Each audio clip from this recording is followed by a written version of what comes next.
first game of the day. With me, it's Orlo, and we have Vinchester and MARGOUGOU. Here we are, as the Vikings and Lithuanians. MARGOUGOU as a yellow, Vinchester as a purple, and in a first look, Mr. Orlo, what do you think about Vinchester map? It honestly looks pretty workable for a KUTD Arabia generation. You can wall to the sides there, and then wall towards the TC. You got your forge bushes safe, you got your gold mine safe, and you have something to work with. Not bad, not bad. And also flat, right? Not many hills. Yeah. It's a nice one, a little bit far. And what about yellow? Map there looks a little bit... maybe a little bit more difficult to wall. Resources are a bit more forward, but that secondary gold in the back could be really helpful if the forward one gets pressured. And again, it's fairly flat. Seems pretty decent as far as Arabia gens go. Yeah, well, let's see what they are going to, what the strategy they are going to pick here, because as we were talking, I mean, we see now 2-3 villages on wood, and then going up with Lithuanians easily, what, 17, 18 population up? Oh yeah, I mean, the meta is just so fast these days. And MARGOUGOU, of course, one of the French players, along with Sato, that really likes going for that super heavy aggression, really clean build order openings. And I would not be surprised to see 2 militia on the way up to feudal age with Lithuanians and with this player. Well, you like the statistics, right? Vikings win against Lithuanians on KOTV 5 Arabia 40% of the time in pro games. Well, 40% of the times. It means Lithuanians, it's having that mobility that you're talking, and the Vikings, even with the buff, are not good enough. Well, Vikings are just a little bit tricky. They feel like they're harder to play now than what they used to be, where it was just kind of autopilot, just go for archers, fast imp, arb, and kill. Now you have to use infantry a little bit more. You have to maybe wait a bit to get to their new unique tech, Volksvigar, to get that extra attack. And it feels like once players sort of develop towards that point in the game, that's where you kind of run into problems with that mobility, as we keep on talking about, as Viking cavalry is not too pretty. Nah, definitely not. Well, yesterday we saw some crazy game. I don't know if you remember the Balls game, the first one. I personally loved that one with the Aztecs, you know. So hopefully we'll see. That game was awesome. It was nice, huh? It was a nice game, that one. I thought that he was going to lose it, but I'm telling this because I would like to see Vikings is, let's say, a special player. Do you think Vinchester is gonna try something, let's say, something dirty? I don't know. We'll have to see. I think that if you do something like go longswordsman pike versus Lithuanians, that honestly feels like it could work. I mean, Vikings have the economy to make a lot of infantry work, and with that 72 HP for your swordsman, it can be really effective. Yeah, and he's doing the barrack already. Yeah. Look how early. That's gonna be militias already. Is militias already? Okay. Yep. Well, this is Vinch, right? Of course, in the last KUTD, where he was able to make it all the way to the finals, he did this opening all the time. You know, one of the big pioneers of that 2 militia drush. It's kind of like the KUTD 4 versus the KUTD 5 meta here in this game, I just realized, where you have the 2 militia before you click up to feudal age, and then the 2 militia after you click up to feudal age. With these 2 players. But yeah, I mean, it's what Vinch likes doing. Yeah, but the after, it has changed a lot. You know, maybe the start now is similar in this one, but then the following up is completely different. Let's see what is going to happen here. And we have Barak as well now for MARGOUGOU. He's up. Well, 19 population for Lithuanians is kind of standard nowadays, right? Like, can be even faster. Yeah, it's fine. Notably, the barracks is just now coming down, so it's not going to be for any militia just yet. But the 2 militia coming in, MARGOUGOU going to need to make sure that he is effectively walled along the forage bushes. And let's see how this is going to go. No reaction just yet. Villagers are forced to fight, so this is already doing a little bit of damage. Yeah, he should go with more villages. He's going now, but I think one village is going to be down. He should save it. Why he's not going back? He's going to go back, but now. He save it. Well, yellow color, Orlu, yellow color always gives something. You know what I mean? I mean... That's why I play with yellow. Yeah, it gives something, man. It gives something, that yellow color. And he saved the villager with only 2 HP. Okay. Looking good here. And now what? Because, he has 2 militias, but he has no villagers on gold. He should sell the militias there or counterattack.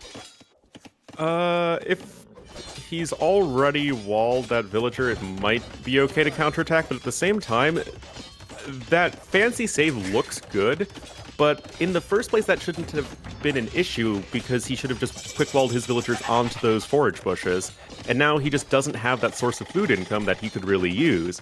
So we'll have to see what exactly he's going to do. Militia kind of wandering towards the other militia, so I guess he's going to defend. Yeah, he's staying here, and now he's bringing back the scout. Also, he has explored more or less what his opponent is doing, and he's feeling that he's walling. Oh, Vinchester has more militias. He's gonna bring another one, third one, but he's not sending fourth one. I told you what Vinchester is going to do. He's already doing 2 more. I'm wondering if losing now 1 is gonna be worth it to keep going. Well, I don't know. For now, he's trying to take the scout. It's nice because that scout is feudal, so all the HP that you are getting is kind of success. But now that militia is dying, and man, look at Vinchester. He's going wild, aggressive, already. Another 3 militias, and he has lost already 2. So basically, Orlu, he has done already 5. Oh, and the scout is done. Oh boy. Yeah, and MARGOUGOU hanging in there just fine. Got 3 more militia incoming. I would imagine you get that man-at-arms upgrade, and that is exactly what we are seeing. Double bit axe as well for both players. All of that looks quite nice. The archery range is going to be in faster for MARGOUGOU, so his archers are going to be out at least relatively soon, and you're going to need them to deal with those, I believe, 52 HP swordsmen. Yeah, but the thing is, if he have 2-3 archers, also 2 militias to support, he should be fine. It's true that these men-at-arms wall a little bit the wood, and if he micro, he still have the scout is very low HP, and then with villages, he might be able to deal properly. He has 2 archers now. Just micro properly. Okay, they are tanky, but honestly, Orlu, Vinchester has done men-at-arms and 5 militias. He's not getting too much with this, in my opinion. No, the value isn't quite there. Now, MARGOUGOU is accumulating some idle TC time, so it's like he's already down a villager just from that TC not working, and that is, of course, in part explained by the fact that he was kicked off of those forage bushes earlier. But as you're saying, at the end of the day, that's a lot of investment for Vinchester for not actually really killing all that much. Yeah, and now we check out MARGOUGOU also has horse collar. So economically talking, he doesn't have obviously wheelbarrow, but he has some small advantage. And at home we see how Vinchester, it is still open in the north, fully wall on that side, is starting to wall more. And this is also a little bit the problem. They start to wall, and here's where the Vikings shine a little bit. That economy bonus they get, it makes them dangerous, really dangerous.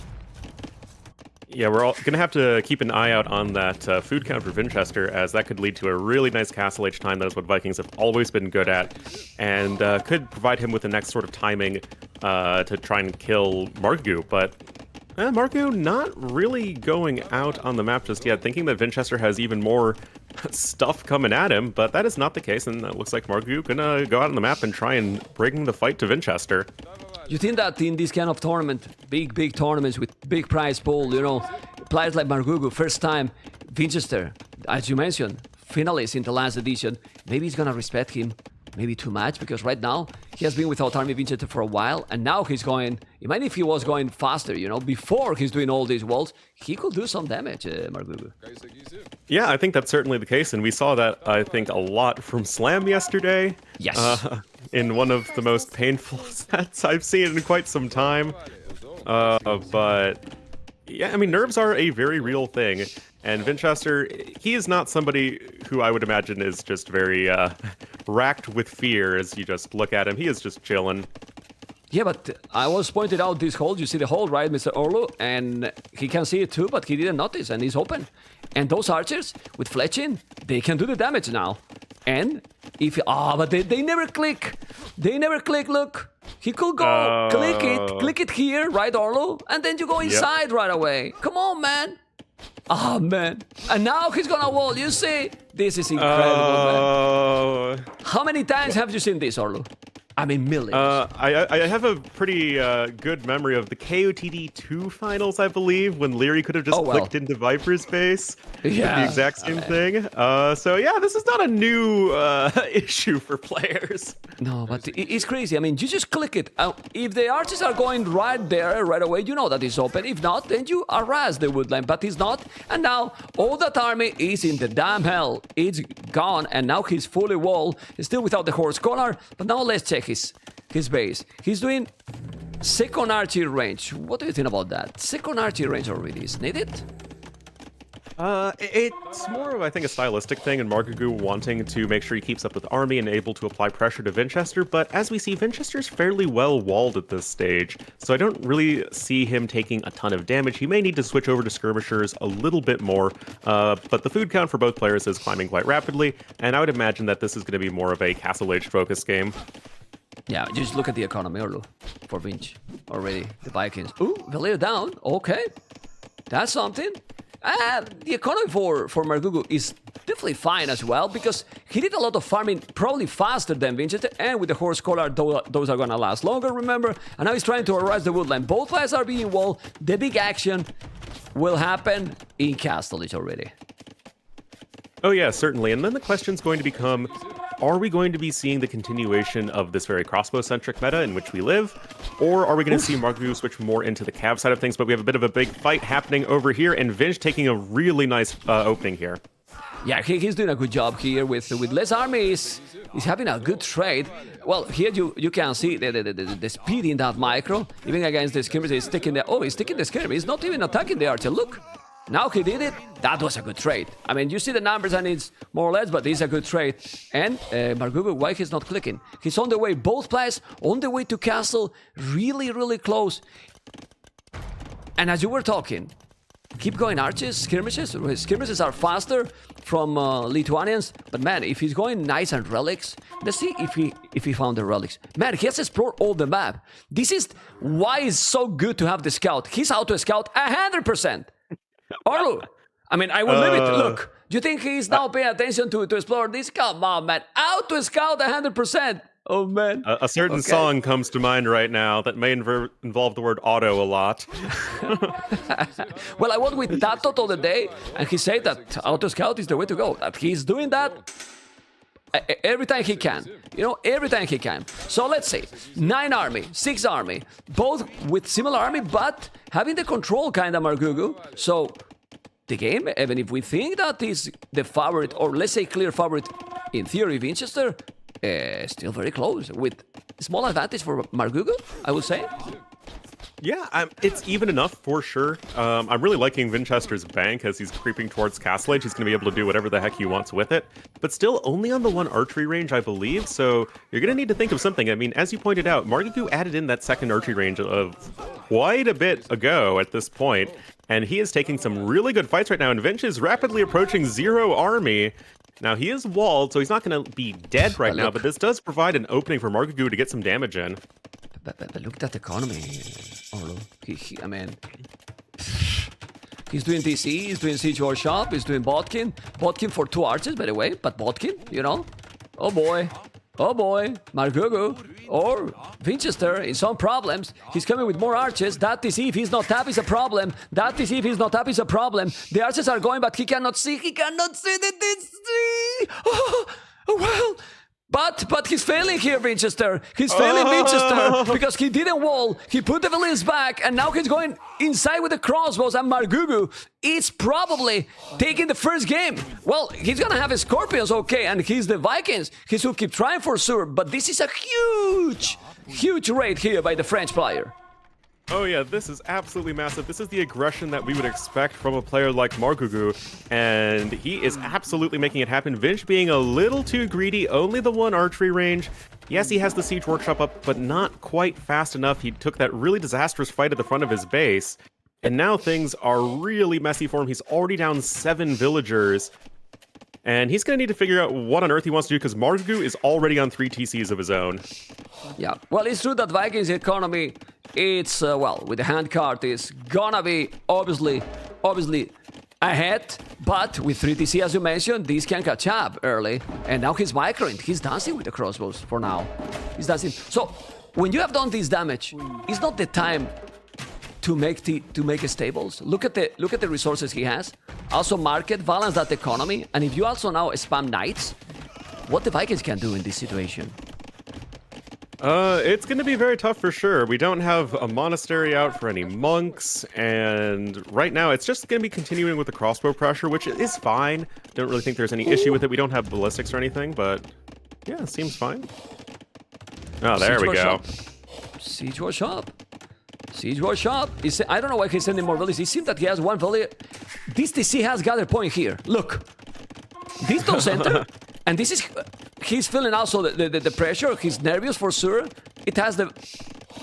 Okay, he just noticed, but he's 5 villages forward. You don't need 5 villages forward. He's still coming here with the crossbows. He has to be careful, Vinchester. He's gonna go back or not? He's gonna lose more villages. Okay, 9 villages kill already, Orlo. 9 villages already kill. That's pretty 11. rough. Hell. Let me check the camera. It's Vinchester? It's Vinchester playing. You know, it's not another. You know, oh boy, and now sending a player here. Not looking good. Well, the game right now is a game for MARGOUGOU to lose more than for Vinchester to win. I mean, honestly. Yeah, I mean, Vinch has like a fair amount of resources, but there's not really a whole lot he can do with it. MARGOUGOU's been taking very efficient fights. He's got that forward siege workshop.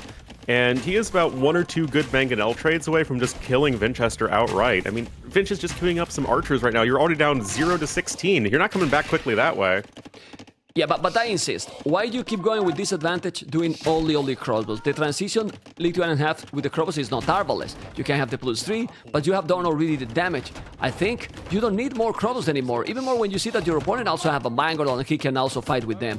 It's time for the knights. You could go knights for sure. You could also pick up some redemption for your monks. Lithuanians do those quite well. Yeah, also I think both approaches are fine. I don't think you're too concerned about Imperial Age right now if you're MARGOUGOU. You're just looking to go ahead and do as much damage as possible to Vinchester in the right now. Okay. Vinchester also lose the mangonel. He is still with 1 Scorpion and 2 archers. Now he's gonna make a monastery, but the monks from the Vikings are definitely not the best monks ever, but probably he's doing because he's expecting maybe some knights from his opponent. Now he's starting to mine a lot of stone. Still, I don't like from MARGOUGOU that, look at his macro. He has 40 villages on wood, 1,000 wood. He should have now just the opposite, in my opinion. 40 farmers and 20-25 on wood. Don't know what you think. Yeah, totally agree. I will say that he's doing a very nice job of keeping his idle TC time down. So on that front, making sure that villagers are queued is, very important. But still, there are these sorts of improvements that you can make to your macro and efficiency for sure. Lots of villagers over here thinking that, overlooking the enemy base is a great spot for some real estate. Okay. 2 villages finally down. The economy for Vinchester is still floating resources to go up to Imperial, but Imperial into what? Because he has no army. I mean, obviously, if you go up... Ooh! But this is the problem now. Imagine if he's doing some big bada-boom. Of course, he is still 21 villages more. The score is insane. And guys, we're only in the 3rd day, King of the Desert 5, but this is, let's say, with the favorite, because, I mean, if we don't consider Vinchester, that was the finalist in KOTD4, one of the favorites, then who, right? But this is probably one of the first surprise, at least in the first game. Obviously, the series are only starting, and it's best of 5. But for now, it's a domination. For now. Yeah, MARGOUGOU's playing really solidly, just bringing it to Vinchester with this sort of aggression from late Feudal Age to early Castle Age, and Vinchester just absolutely scrambling to try and find a way to stop this. With some good mangonel trades, he can sort of hang in there, but as you're alluding to, Mem... And the hill? To what point? Like, to what end? What are you going for right now? Well, maybe he's going up to Imperial now, Vinchester, and gonna go on some pikes. I mean, it's possible. Look, he's gonna make the market, 78 villages, still 20 villages more, doing heavy plow. And finally, look what we see here. 4 stables. 4 stables, Mr. Orlo. 4 stables, crazy amount of army, population insane, but Vinchester, it's on the way to Imperial Age. It's gonna now try to make the archers, and of course, if you are gonna be able to make +3, Arbalest, and so on, these can maybe change, but MARGOUGOU can drop a castle now on his face. Like, I don't know if he's gonna take a big risk because you don't want to make a doubt castle here. And you secured your victory. He's doing the wheelbarrow and he's coming with villages forward. He's gonna drop a castle. MARGOUGOU keep going aggressive. Where to put the castle? This area? There's a lot of surface area in front of Vinch's base that I think would be fine. Gotta be really careful about that mangonel, but it seems like you are able to take it down if you're MARGOUGOU. Monk will shoo away a knight for the time being, but in this sort of situation, I think it's actually very safe to go for the forward castle just because you have such an overwhelming army advantage. Feels pretty smooth. He's gonna go probably to this area. Let's see. I think he's gonna make it in this area. Then you get the gold, you get the stone. There you go.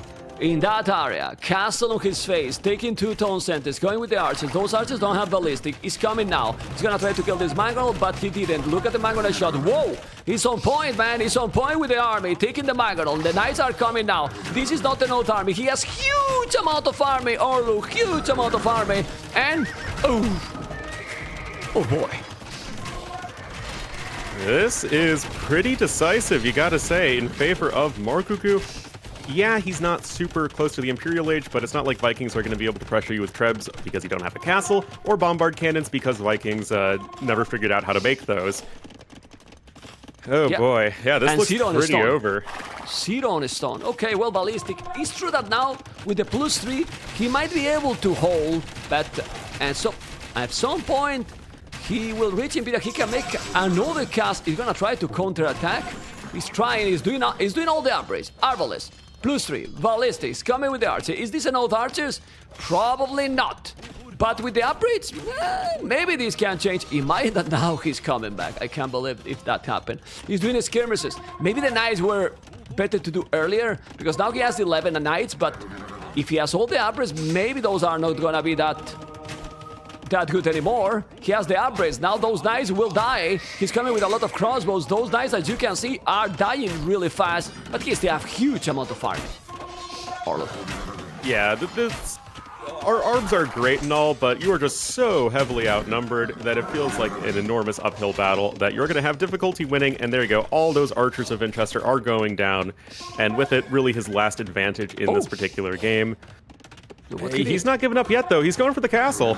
Yeah, he bought the castle. He's gonna make the outpost here. I mean, he see that his opponent is not yet in Imperial, and this is maybe the only mistake that we could say to MARGOUGOU, that he's now too far, is still going too much into Castle Age. Obviously, he still have the map control, 2 relics as well, so those knights are +2/+2 without even doing forging. But if he converts on knights, and if he's able to mass, let's say 30 arbalests and put trebuchets, be careful then with Vinchester, because right now he has 100 village with the Vikings, and honestly, 100, 110 villages with the Vikings, 120 might be okay for what you want to do. Yeah, it's not doing anything too fancy, just some arbalests to try and stay alive. I do like that if you are going for this Castle Age play as MARGOUGOU, continuing with the forward castle, really making sure you are constantly applying pressure, having a huge eco behind it, and now we have Imperial Age on the way. And he's doing this from a position of strength. He's not doing it in a space where he's lost a lot of his army, so he's still able to continue with that pressure. Yeah, this is the good thing, because now he has 180 population, 130 for Vinchester. The Arbalest is still killing those units, but oh boy, he's gonna go now with those Arbalest going to attack, but he cannot really attack. He has so many archers, and now he's gonna make the +2. Okay, well, are we gonna see the castle tech that make these archers even stronger? I would love to see that. Then maybe the Vikings can do something. Look at the score getting closer. Is Vinchester gonna be able to come back in this one? I mean, we've seen crazy comebacks in our casting careers, man, that's for sure, but we are getting more skirmishers with Lithuanians, getting that +2 defense, and those faster-moving skirmishers are going to be really difficult for Vikings to deal with, and they can also get that extra Pierce armor with their own Imperial Age unique tech. Let's see, because the castle... looking pretty grim. Yeah, but the castle is now going to be down, is repairing, so it's gonna be out of the stone soon.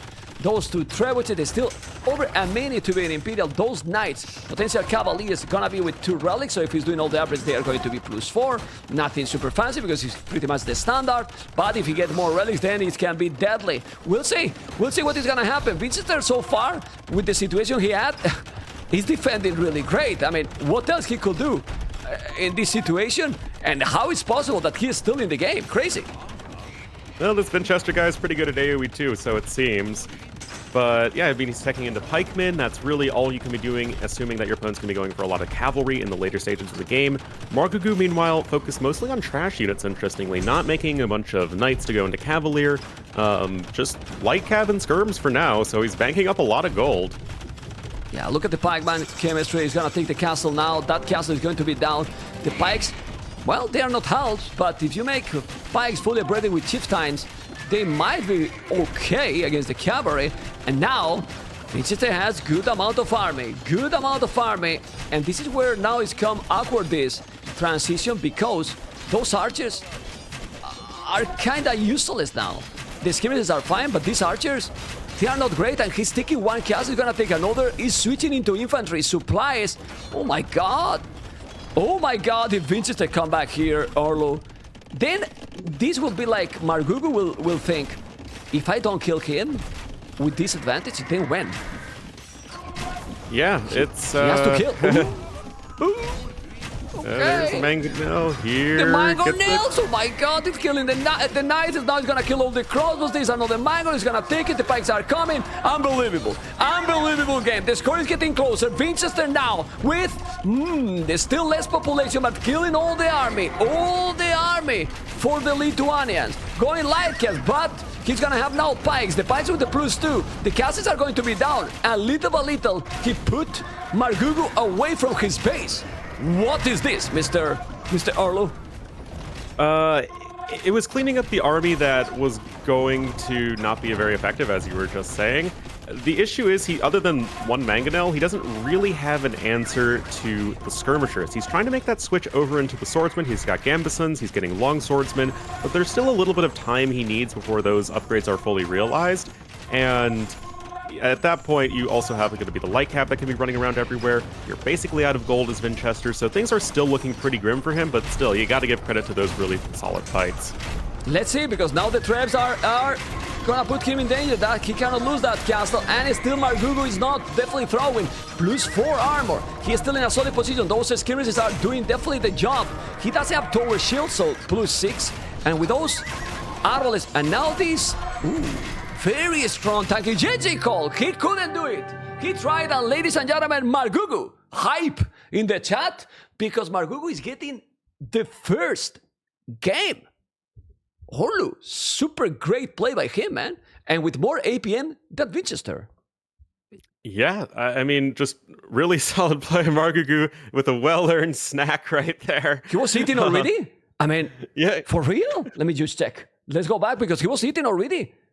The bucket, man, he was starving. That's why he couldn't finish before. He needed energy, man. He needed energy, I'm telling you. Okay. You could say he was hungry for victory. Finally, Orlu, a good joke. After many years casting together, finally Orlu made a good joke, man. Unbelievable. Really unbelievable. Okay, very nice game. I don't know what you think, but now jokes aside, very, very nice game, Mr. Orlu. Yeah, and we do have to give a lot of credit to Vinchester for just hanging in there for so long, making sure he was taking as efficient fights as possible. But MARGOUGOU just getting to that solid lead, going with the second archery range, and still able to just apply too much pressure for Vinch to hang in there with. Viking's not really the greatest civ at defending. And yeah, not a whole lot to complain about in that first game. Very nice. I'm gonna show you now. I will show you this scene because we didn't have time. You know, this is Mr. Orlu with me here. Remember that you can follow him in the channel that is in the title, in the name. And this is the draft. Well, I mean, this is kind of a gamble, you know, because I don't know what you think. Obviously, we did it, and I like this. Let's say wild card that you get as the first pick. People might be wondering, how is the draft this year? Okay, we're gonna explain. The bans are hidden. That means they can ban the same 4 civilizations, both players, or different. So minimum of 4 bans, maximum of 8 bans. And in a best of 5 series, the first pick for both players can be identical. They can pick whatever they want for the remaining civilizations, and this is exactly what they did now here. So, since you are 1-0 now losing, would you pick, for example, Mayans, and then MARGOUGOU might think, I'm gonna pick Mayans too, to counter, or what do you think they are going to go now? It's still early for a best of 5 because you don't want to be 2-0 behind. Honestly, I think that sure mines are a little bit better than the rest of the civs, but the Arabia balance is pretty good these days. I don't know what you think about that, but it feels like, especially all the civs that they're actually going to be drafting, you can go with pretty much whatever you feel comfortable with, unless there's like a really specific matchup you're trying to go for. Like the next one that we're going to see, Orlu, because the match that we're going to see now is Britons versus Dravidians. Ooh, interesting one. I think maybe the Dravidians were to a counter to Mayans, or maybe thinking that his opponent would be going Mayans. I don't know. I mean, do you like Dravidians? I personally hate them. Don't like them at all. You know. I think you need to play a little differently with them. The way I describe them is they're a more extreme Japanese. They're so overbearing in the early game, and you can apply so much pressure with them, and that is, I think, why they make a good like pocket pick. If like you think that you can really apply a lot of pressure to your opponent and go hard that way, but obviously having bad monks and dreadful cavalry does make things very tricky in the mid game. We are in game number 2. It's a yellow MARGOUGOU with Dravidians with a map that Orlu, that is the expert today here, is gonna tell you guys how is the map for Mr. MARGOUGOU. I mean, I like the secondary gold in the back. It's like relatively wallable. The wood line in the back, the fruit bushes in the back. It's not bad. Yeah, it's fine map actually. It's very fine map with big wood lines. Also one at the back.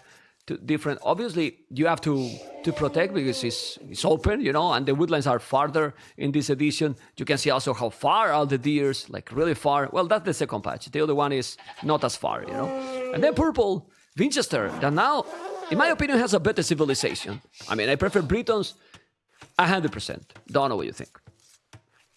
I think that the civs are just different, especially as you and I are both old school AOC fans. The Britons are always going to be like a comfort pick. You know exactly what you need to do with them. Strong economy. You can use the extra range of your archers quite effectively if your micro is as good as Vinchester. Whereas Dravidians are going to be the more kooky civ, for lack of a better word. One trick pony? Is not one trick pony the Dravidians? Like, if you don't like win aggressive with the big boost they have, it's kind of, I mean, they don't have mobility at all. I mean, your opponent knows more or less what they're going to do. That's true, but are we looking at Britons as a civ with massive mobility? I mean, yes, relative to Dravidians, they are, but Britons are still going to want to go with a very slow army of archers and siege and maybe some infantry thrown in there. And Dravidians feel like if you engage into that big straight-up fight, they can totally be fine with that. Remember, you have those faster attacking skirmishers and even elephant archers. Okay, well, we have Vilese raiding the channel. Thank you, Mr. Vilese. Always nice when we see the super pros raiding the channel. It's amazing. We have the lumber camp here in this area. By the way, I don't like to match. I will do it a little bit here. At least that he's going to wall because, I mean, okay. Well, it's okay. The wood is really big. Barry's in front. He's pushing the deers. He has 4 villages of wood, which is not the standard nowadays. But he's doing okay. He's just for doing the barrack as quick as possible, and makes sense because with the bonus you get from the ships with Britons, you do a couple of militias, and you can still go up very quick. Oh yeah, I mean Britons, they are just always a solid civ for Arabia. I've been making 1v1 Arabia tier lists for like over 5 years now, and I think Britons have been in A tier in every single one of them. I did one for KOTD 5 even, and it's hard to argue with a civ that is so smooth throughout the early to mid game, and that's exactly what we're seeing with Vinchester. One of the best civs at going for this 2 militia drush that he's so fond of. You want to know I don't know exactly how many matchups has been Britons versus Dravidians, but you know how many times Britons has won in KOTD 5 qualifiers and what we have in the tournament? 100%, according to the thing on screen. Yeah, correct. 100%, man. 100%.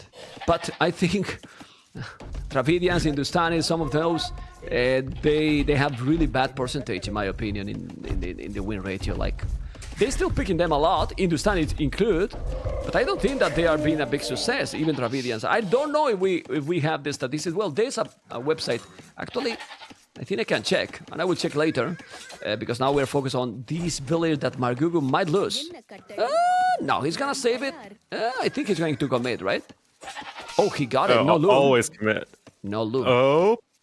No loom. That's why he lost that way. No loom. So he took already a village being aggressive.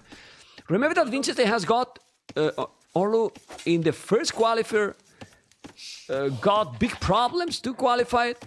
He was 2-0 behind against Sebastian. He came back, but he doesn't feel to be playing as in KOTD 4. Like, I don't think he has found yet his own meta, if you know what I mean. Vinch has always been the player to sort of march to the beat of his own drum when it comes to play style, and I think this hyper-aggressive meta is not something that he is feeling, I guess, as comfortable with just yet. But right now, he is just doing so much work. This is the Vinch we saw in KOTD 4, causing so much havoc with your early scout and a couple of militia, and MARGOUGOU already in such a disastrous spot.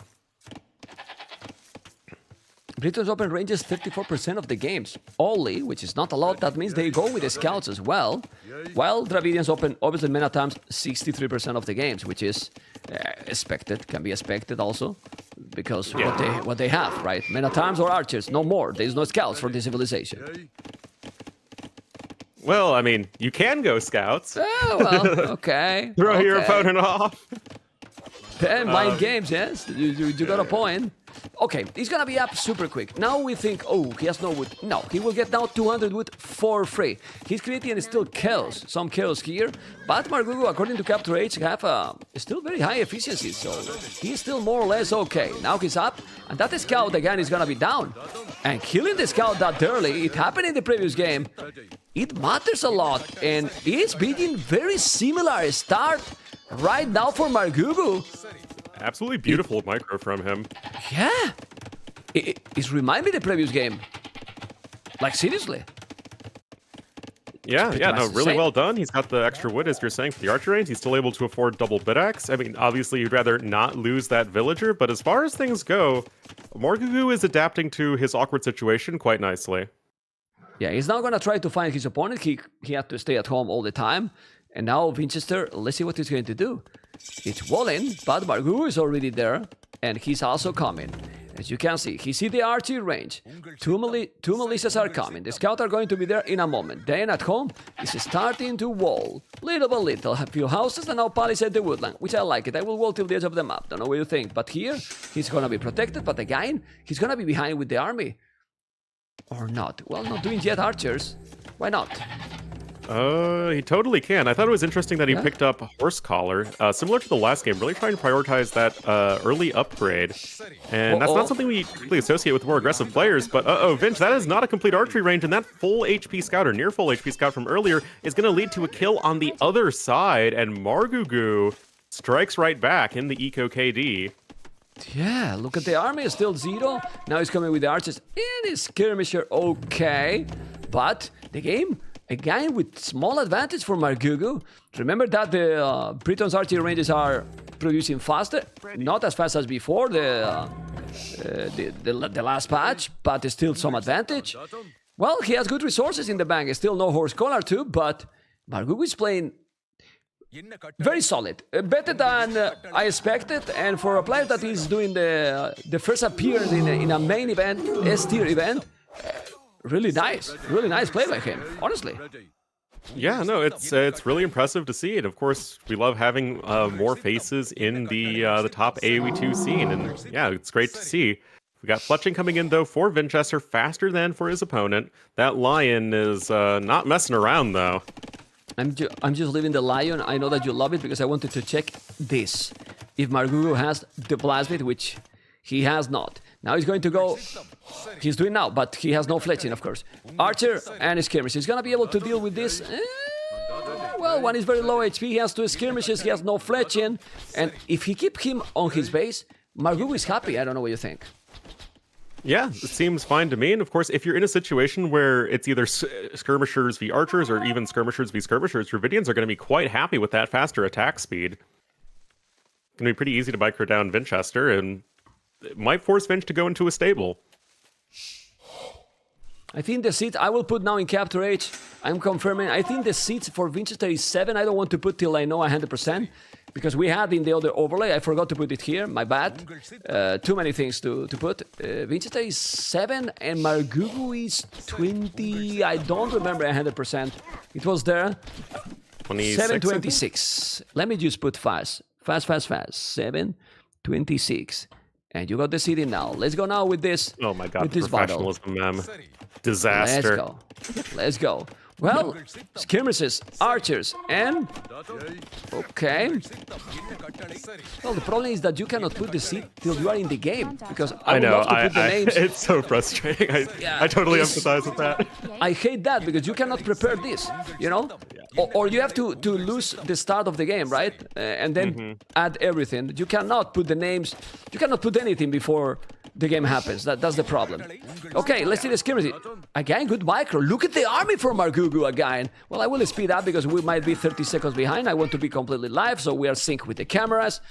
Because I did that. Yeah, now we are live 100%. Okay, and MARGOUGOU, a lot of army, second archery range. Well, in this kind of situation is where Dravidians can really shine, actually.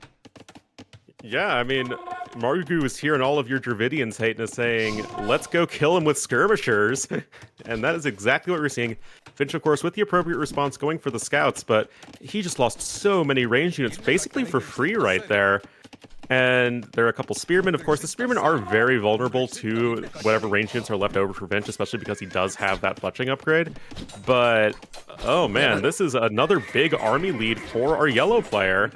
Yeah, and Vinchester has only one archer. That's what is not helping a lot because with few spears, you're fine. And if you have archers, it's different, but he doesn't have. Now he has to be careful. Don't overcommit. As you mentioned, those spears can die easily, but he's trying to kill all the archers. Now he's going back. Well, maybe now, I know it's awkward, but maybe now he could do scouts.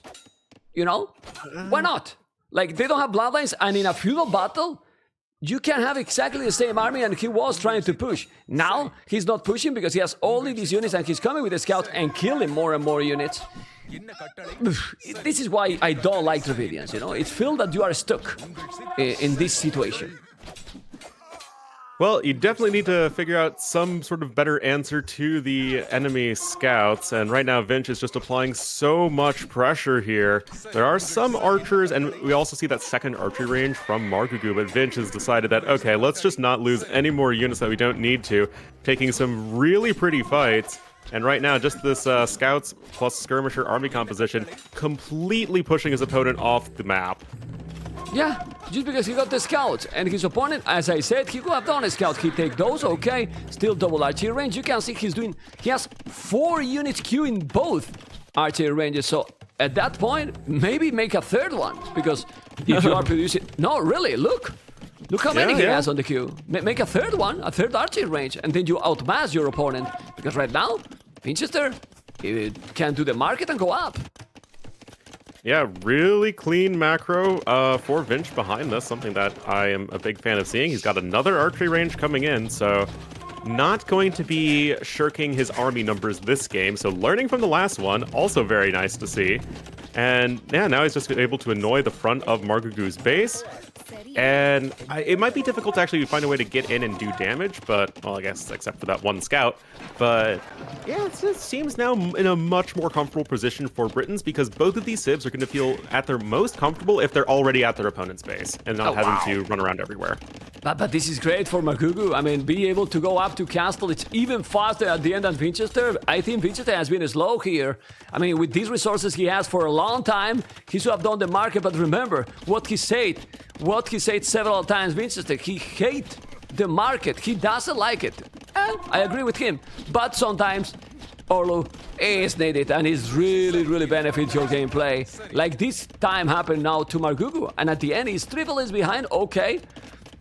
But he has wheelbarrow and horse collar, so his economy is more than fine, and military numbers, there is a difference, but he can stabilize now. Yeah, totally, and I'm interested to see what MARGOUGOU's mid-game plan is going to be. Could be focused mostly on skirmishers. You have cheap mangonels, only 107 wood on those guys, I believe. And you also have good infantry. a lot of different ways you can play this. As Margougou can try and go aggressive or can go defensive. Game still feels quite open. What is this statistics? With Britain and Vinchester, Richard Castle is at 14 minutes and 23 seconds on average in 1v1? What? Well, that might be Arena. Because... Yeah, that's Arena. a combination of all the maps, that's okay. Because in Arabia, no way. I'm trolling you guys. The statistics from the dashboard, I'm trolling you, you know? Okay. Oh, wait, what he says? It's because you can't escape research, the clowns, man. Research. No, wait. Research, not reaching. Research castle is at 14 minutes, 23 seconds. That's more possible, you know? And it's still insane. Even if it's research 14 minutes, because that's gonna be 16, 17, and it's still really quick. Really quick. Wow. If that's the average, is still really fast. Okay. Botkin arrow for both flies. He's gonna make a crossbow. Yes, both are doing the same. And then now what? Oh, 2 extra TCs. I was going to ask about the ballistic, but 2 extra tone center. Oh man. The game keeps going so close. Well, they're willing to take this into a macro game. It seems like both players are. Their economies are at least even enough. Elite Skirmisher and Crossbow are on the way for Margougou, whereas Vinch not really bothering with any skirmishers, just going to be focused on those nice long-range archers and taking efficient fights with them. Also, even getting leather archer armor for those skirmishers really helpful. But really helpful, and we have to remind to the viewers what happened with Dravidian skirmishers. They attack faster. Yeah, man, and that's the thing. So right now, attacking faster, having crossbow, having the +2/+2, he might have a good position here because he's micro now those skirmishers, and then with the crossbows he's gonna take those. Look at the army numbers, 59, 50, 60. The game is extremely close, Mr. Olu, and I'm not sure anymore who is having the advantage here. Well, I don't see anyone with the advantage at all. No, and we could just be seeing a nice solid macro game here, which I'm certainly a big fan of. But yeah, I mean, sure you're taking some trades back and forth, just trying to be as efficient as possible. Vinch is coming in with a mangonel, which could be quite deadly. But at the same time, just chill, get a university. Nice. Take things later on. He's doing a knight too, crossbows. The mangonel, I like that. But ballistic can be so helpful here. He's gonna kill it. Oh. He's losing so many units. Let's see now. The micro is gonna be crucial here. Really important. He's splitting those units. Nice micro. Going back. Crossbows and skirmishes will be together. But he got the siege. He still didn't make the ballistic. He's doing a siege workshop too. This happened a lot. People is doing, but no, he's doing ballistic now. Wow, I like this because Margougou Orlu is using everything. Look his resources. He's using everything. Everything. Yeah. Well, Vinchester similar too. So the game is extremely close and both playing an excellent game. Really nice. It is great to see. You know, this is what we want in KOTD. Players really going at their best level and having these close games that are actually seeing some different strategies. Yeah, and now with ballistic and +2/+2, things are gonna change. He will have to be careful. I know that he has the extra range, okay, but Magol is going to be there. Ballistic is already happening. Just look how he's gonna take now those archers. Yeah, man, every shot is gonna hit. Bam, down. And now here, let's see the mangonel, but he noticed Vinchester. He noticed, and now he's gonna lose it. No, he's paying attention. That shot is he's shooting to you, Orlun, with that mangonel. You know, but okay, second mangonel, more army coming. Still more population for Margougou. I'm impressed with the start of the series for Margougou because you might be more nervous and so on, but no, he is putting a great level right now. We have said it several times, but we have to insist because sometimes. Maybe when they are some, let's say, Titanics, we are also a little bit too negative. But when they are playing so great, why not? To keep pointing out that the game play is very good and facing Vinchester and Britons is definitely not easy. Not easy at all. And he's doing great for now. For sure. I definitely think he needs to get some more villagers on the food. Similar to the last game, he's got way more lumberjacks than farmers, which is kind of the opposite of what you're looking for. Those skirms might be caught out and killed. It's really not the end of the world. Vinch is actually even getting the scale barding armor upgrade, so he's going to be going for a bit more aggression, it seems, with knights and crossbowmen. Doing a do-it-yourself 2v2. Yeah, but and he's doing that, but he probably needs a little bit more knights, and maybe he wants to drop a castle forward. That's why he's probably going to go more. Oh, he didn't lose it. That was lucky, man. That was really lucky. Look at Orlu, 2 HP. He did a big shot in the angle, but he didn't lose it. That's just about luck for sure. He's gonna take this one. He got it. Kill it. And now coming with more. Army. MARGOUGOU 25. Vinchester 19 is still ahead. 5 LS more. Oof. And wheelbarrow from feudalage, you know? So I'm sure that if we check the economy, well, look how even the game it is, Mr. Orlu. So even. Yeah. So even, man. That's crazy. I was maybe expecting a little bit more for MARGOUGOU, but no, it's so close.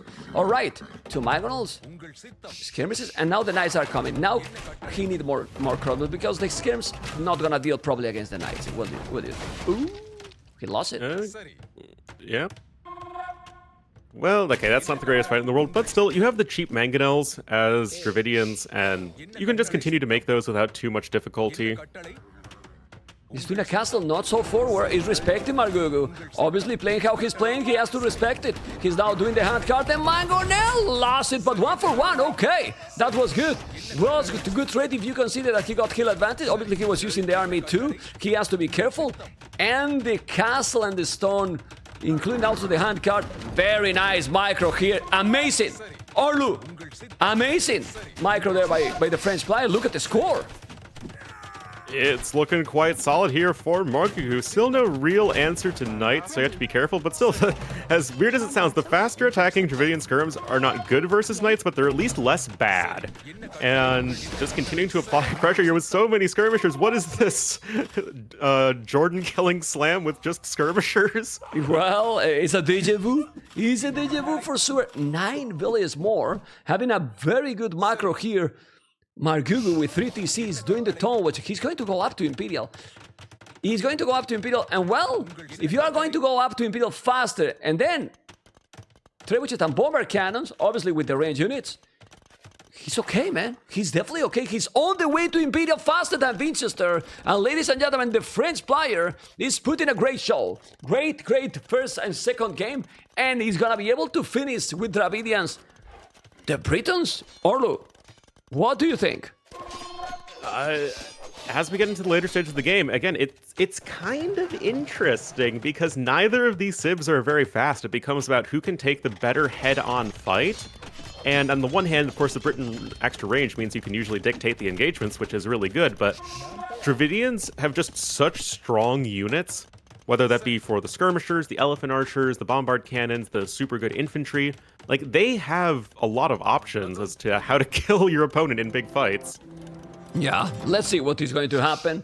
Let's see what is going to happen. Population is still ahead. 101 is 95. It's still ahead, and also with the time, he's doing now skirmishes, leather archer armor. Someone pointed out it was the patch of the infantry, but no, it's the patch of the skirmishers. Orlu, do you agree with the viewer? Someone is telling this. You know, it's the skirmisher patch. Well, yesterday it was, and now, honestly, what else you can do with Dravidians? Maybe now you can do something else, but till Imperial, not much more, to be honest. If this is the patch of the skirms, I expect to see an MBL Doubt Grand Finals of KOTD 5. Well, many fans will be happy. You know, many fans will be happy. Ladies and gentlemen, thank you so much for joining Orlu with me with over 3,000 viewers already, which is amazing. It is amazing because today, Orlu, we are starting 1 hour before, and we still have the people here. Why? Because people is starving of KOTD, Orlu. It's starving of KOTD, good level game. $80,000 prize pool tournament. This is open now, and we're going to enjoy with a very nice Imperial battle. Oh yeah, this is the sort of thing I absolutely love. Late game Arabia is some of my favorite Age of Empires to play and to watch. Just feels so dynamic. You can really see players pushed to the limit when it comes to their multitasking, decision making as far as army compositions go, and all that stuff. And yeah, we got Bracer already on the way. Trebs coming out. Those are also discounted with Dravidians, in case people didn't know. It's not just Siege Workshop units, it is your Trebs as well. Oof, I like the castle, yeah, but the problem is that this castle is with the hill advantage, but he's coming with the Trebs, the timing, the momentum. is for MARGOUGOU. The score is still the same, even more now for Vinchester. Okay, 138 population, 154. He has the kill advantage. Remember that those are snipers. It's 9 range and they can be 12 range with all the upgrades, but that's far to happen. Plate Bard in armor. What I like it now is that both players got good farming. Finally, Mr. Orlu, good farming for both. Yeah, as a proud Midwesterner, I always like to see some good farming. Oh my god. Oh my god. Orlu! Okay, Trebuchet, is he gonna go or not? Remember that this Dravidian has also not only cheat, but they don't have siege engineer, but they have very good siege. You know, like bomber cannons, even the armored elephant, or siege elephant, right? And then siege owners in case. I mean, it's hard to see siege owners, and well, against 12 range maybe it's not the best, but there's still a possibility, you know, to go with the siege, and might be complicated. And if he's doing cavalry, he's gonna go halberdiers, because the half from Dravidian also are sick.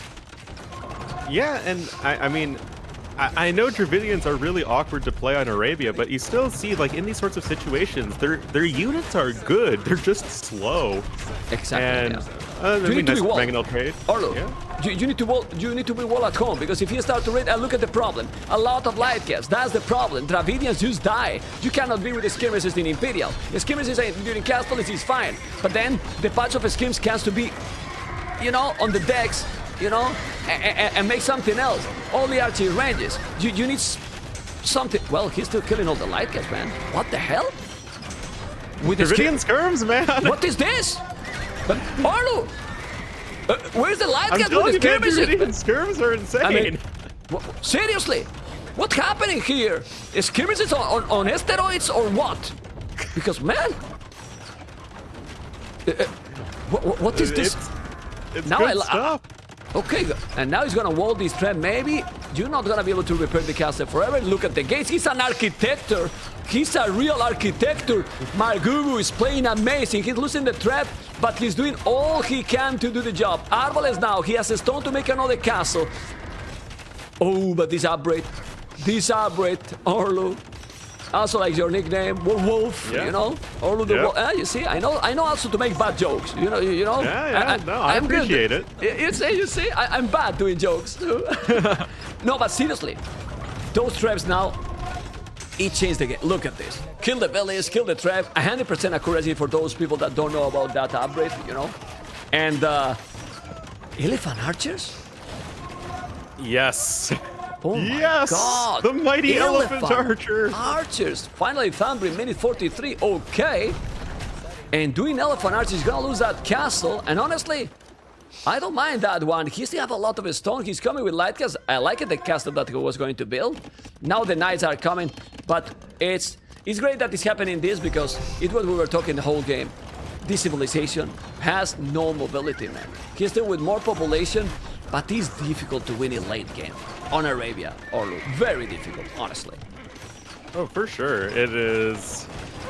You have to be really focused at making sure your army is well positioned, and Vinch already doing a beautiful job making that switch over into the cavalry, raiding his opponent as best as possible. And what we really need to see from MARGOUGOU is a way to deal with those Warwolf trebs, but this is where Britons are just so deadly. Like, how on earth are you supposed to push that hill with 4 Warwolf trebs, a castle, and longbowmen? But my question is, why to push?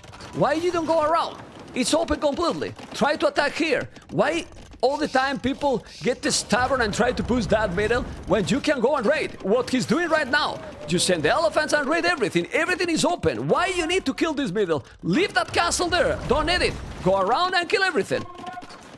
I mean, yeah, it makes sense, and that's what we are seeing here from MARGOUGOU. And those elephant archers, they are basically chonky Ethiopian arbs. They have the same fire rate, and they are very tough to take down.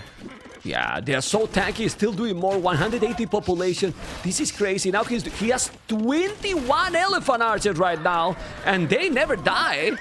They take a long time to die for sure. He's gonna make a castle here? No, that castle should never happen with this army. I don't know what you think. Like, it's ambitious, to say the least. Okay, elephant archers, he's coming. He's doing another castle. I don't like that castle, but well. He's doing the castle now. He's gonna make it. Now, but those trebuchets are like rams, siege owners together. You know, like, seriously. Those Trebuchets are sick. He's still here raiding, but not under the TC. He could raid a lot better in this area, but well, let's see. Yeah, he's still with good population. 152 villages already, still. And now Jailman. All right. That is what you need for proper Elephant Archer production. They are not cheap units. Yeoman about to be in 4. Vinch going to be getting that extra range on all of his longbowmen, which, you know, their numbers are steadily climbing. Vinch is also mixing in skirmishers to help keep his army numbers where they need to be. And we are looking at 44 v 25-ish army, and that is... well, that's a big lead for Vinchester, and he is the one who's ultimately pushing down MARGOUGOU. Yeah, well, it's true that, ooh, this wood is not really efficient. And now he's having a lot more army, as you mentioned, double. He has better resources, much better resources. And because of, okay, here's the gold, stone, he could take the relic, which he didn't. Now the elephant archers are here. MARGOUGOU is still even ready more. But the mobility, man, the mobility. And I'm telling you something, Orluk. Imagine here, siege elephants. The army he has, he cannot stop the siege elephants. He go and kill the castles and the threats, he kill everything with the siege elephants. Well, I mean, if, you know, the historical weakness of Britons is the siege ram, siege elephants are basically the pachyderm version of that. And, yeah, it could be very tough to stop. Well, they actually, are... even with Woot, if you get Woot Steel, you can actually deal a decent amount of damage to archers because the siege elephants just ignore the little bit of armor that archers have, and they deal a bit of blast damage. It's actually not that bad. Yeah, okay, well, but he's gonna lose that castle, and then he's walling this area. They're trying, he's trying, but it looks like MARGOUGOU, if he's not doing something else, is impossible, and we're gonna have, even if he has a great population, the game number 2 with a 1-1, a fantastic game to watch, Mr. Orlov. Don't know what you think. Yeah, no, this is an absolute joy. I'm glad this is the set we were able to cast together, and right now Vinch is just being so methodical, which is exactly how you need to play Britons. And then he's getting elite longbowmen. I mean, how often do we get to see Britons go for elite longbowmen on Arabia? It's just not even here. Going to that position. But not even here. Because I know what you mean. I know what you mean. But because he quit the GG call and 1-1 the series going strong. Stronger than we expected, Orlu. Yeah, and it's just really compelling Age of Empires. It's not like either player is, you know, oh, they're just getting wrecked, you know, game or after game. Like, both games felt very competitive, both players doing some really nice things, and it's just these small advantages, small decisions, small micro moves that are really giving one player the upper hand, and that's what makes a good series. Yeah, amazing. Really, really amazing. People is asking who is the observer, because they are typing the server. Can you tell them who is the server? They think that we have here a company production behind the scenes, but please, Orlu, tell them who is the observer. Come on, tell them who is the observer. That would be Mem. Yeah. That would be, yes, pretty much. Britons won, Dravidians lost. We're Memco LLC. Yeah. With your huge, you know, office building of drones doing all the work behind the scenes for you. Yeah, you cannot even imagine. Well, I can show you guys, and then you see how we are going crazy. You can see here the setup that we have here. Here is the overlay that I have used, switch it. Then here in this monitor, we have also the cameras. You see here the cameras? I'm going to bring you here. Look, I'm going to give you even more insight here. I'm going to show you that this is the cameras. This is, and you can see also this, Orlu, this is a second OBS open. Since I'm streaming with 2 PCs, this is the cameras that I'm streaming with 2 minutes delayed. That's why, look how the cameras at the bottom, Vinchester is not there, but then you see him here. Why? Because Vinchester and MARGOUGOU are starting. But then what I do, to don't spoil myself, is, and I bring the setup, I just put the OBS behind the scenes, so I don't see the OBS ever at all. And now I just focus here. That is the fact that my admins also sent to me, and we go and keep going with the domination here because the players are just starting in a moment, and game number 3 is about to be there. I will play an ad so you don't get ads in between the games. And what civilization here? Well, we can go to the draft one more time, but they are already playing. That's why these cameras, guys, are live. Okay, these cameras are live, but now we're gonna see with delay. There is 50 seconds to start, and you will notice here, Vinchester is sit down here. Vinchester, Malay, MARGOUGOU, Khmer, Mr. Orlov. Yep, Battle of the Rise of the Rajas. Vinch has now consumed his banana, We had MARGOUGOU with the cookie after the first game, and now Vinch with the banana. These guys, they are all ready to go. Thank you for the subscription. 30 seconds. 30 seconds to start. I was drinking some water because Orlu is over 30 degrees here in my city. We are pretty much in summer. I have the AC sometimes, not all the time, because if not, my voice go more cuckoo as well. But guys, 30 Malai, degrees is cold though, man. That's yeah, below very freezing. cold. In May, you know, in May. Imagine later. Imagine later. Is Vinchester even 20?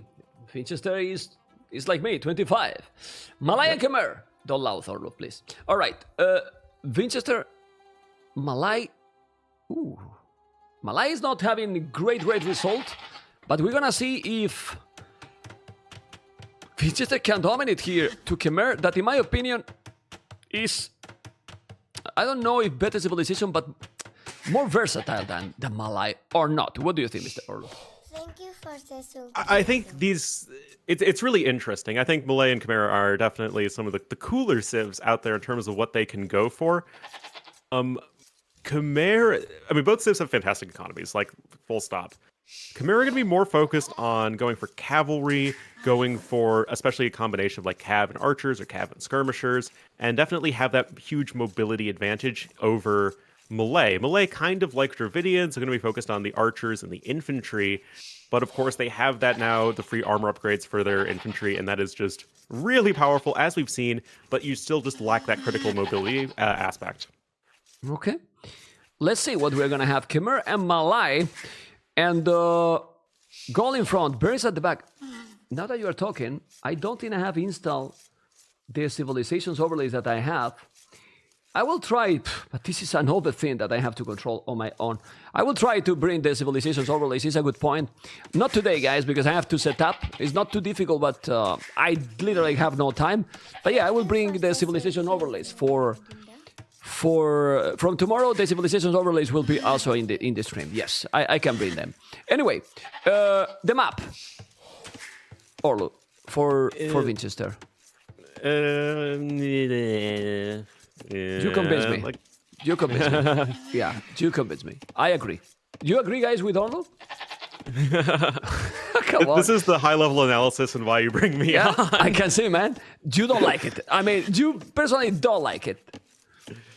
It's a little bit awkward, those wood lines being quite forward. You do have one in the back, forage bushes in the back. It's just very awkward to wall. Well, what about this? You see? Wall this area, stone gold berries, and then you wall here not too greedy. Instead of going that forward, just go walling like this, for example. Look, this house to the tree, wall this area. You got all the left side safe with all resources. And then you go for castle later. He picked that lumberjam, so obviously it's not gonna go like this. But if he was exploring like we were talking, that looks like a very nice build. You make the houses here, build, and you are completely safe. Anyway, MARGOUGOU is coming, and he can see his opponent. Yep. Not going to be going for any sort of lambing. Not something we've seen a whole lot of in KOTD so far. Most have been focused on pushing in those deer equivalents for the really fast up times. It's just sort of a stylistic thing that we've been seeing from a lot of the players, but Crouching Tiger, Hidden Scout, he's just chilling, maybe waiting for Vinch to try and take that Rhino. Yeah, but I think that's... Okay, I will just stay here and then we will analyze MARGOUGOU map. I think he's gonna see now the villager. Nah, that's too late. But I don't know. Okay, I'm going to the map. I don't understand this. Seriously. Yes. I don't know. Let's analyze the map. Wood at the back, very far. We're talking about the map. I prefer Vinchester map. I mean, this goal is at the back, or more or less on a side, on the hill. But how do you protect here the berries also? And the good thing is that with Khmer, you can make houses and then carries on the village. That's the good thing. But his map is difficult, man. Yeah, it's very awkward, those hills, like right on the forage bushes and on the gold mine. It just makes your life a little bit more difficult than you'd like it to be. MARGOUGOU's wood line to the north is basically on Neptune, and that could be quite difficult when it comes to defending. He does have the house nearby, and as you're saying, Khmer can always just jump into the house. It's going to be nice defensively, but it's still a little bit awkward. Okay, Malay win against Khmer. Well, their percentage is 50%. 50-50 in Malay Khmer matchups. Obviously, there's not a lot yet. Well, they count also the qualifiers. But it's all about decisions, you know. So let's see. He's here already, and now he see that he cannot do too much damage because the house is there, and he can see the house. He does. Ooh. Ooh. Okay. No. He's paying attention. This is a lot more difficult than people think. And honestly, I don't like this approach with Malay. Do you want to know why I don't like it? Because if he's wasting now his militias, you prefer to go up quick and use the +1 armor. They don't have any bonus now. And again is trying. And again is going back. Is this a replay or what? Okay. I feel like I've seen this before. Yeah, and again? Oh, come on, man. He's gonna try. The third time is the right one. Okay. Yeah, he's not taking any damage. And now Vinchester is up. But again, it's gonna be slower. I still insist that he's gonna try. And nah, he can't. It's not just possible. It's not possible. Well, he's doing with Khmer archery range, which makes sense also with those militias surrounding his area all the time. You don't need to make the barracks, so obviously you have a bonus in that regard. And I wouldn't be surprised that we see now a longer feudal battle, like archers now and then even stable having Khmer. Well, makes sense if you make a lot of farms. By the way, he's the first player that I see that he's doing horse collar in all the games. 3 games horse collar. Yeah. We have not seen this before. It's really interesting. Right? And again, MARGOUGOU is a pretty aggressive player, and this is just not something we really associate with, the super aggressive playstyle. But MARGOUGOU really prioritizing that upgrade, and the boomer in me is a big fan of it. And I am a big fan of also just the fast archer opening. I feel like it's good against basically everything. We can see that MARGOUGOU is totally fine. We can see how the meta. I know that you say what you prefer, but they barely, 56% opening scouts for us, at least like Khmer is not too high, and then Malay open many times, only 36% of the games, even with the bonus. But that's gonna increase a little bit because, man, this is right now 4 militias with the +1 armor. This is absolutely sick because they are so tanky, a lot more tanky to kill. Okay, he's going to go back, he has to be careful, and that's the question now. He's doing the Tone Watch because he's housed. Yeah. Otherwise, he will do the Men at Arms upgrade, probably. Okay, gonna take the scout. Would you make now the Men at Arms upgrade, or do you think that if you have +1, since there's already 3 archers, maybe it's a waste? I think that if he was doing anything other than a fast archer opening, that would make sense. But because it's specifically the fast archer opening, I don't think it's really worth it. And honestly, going for the 4 militias feels a little bit extra. But at the same time, Malay have a really strong economy themselves.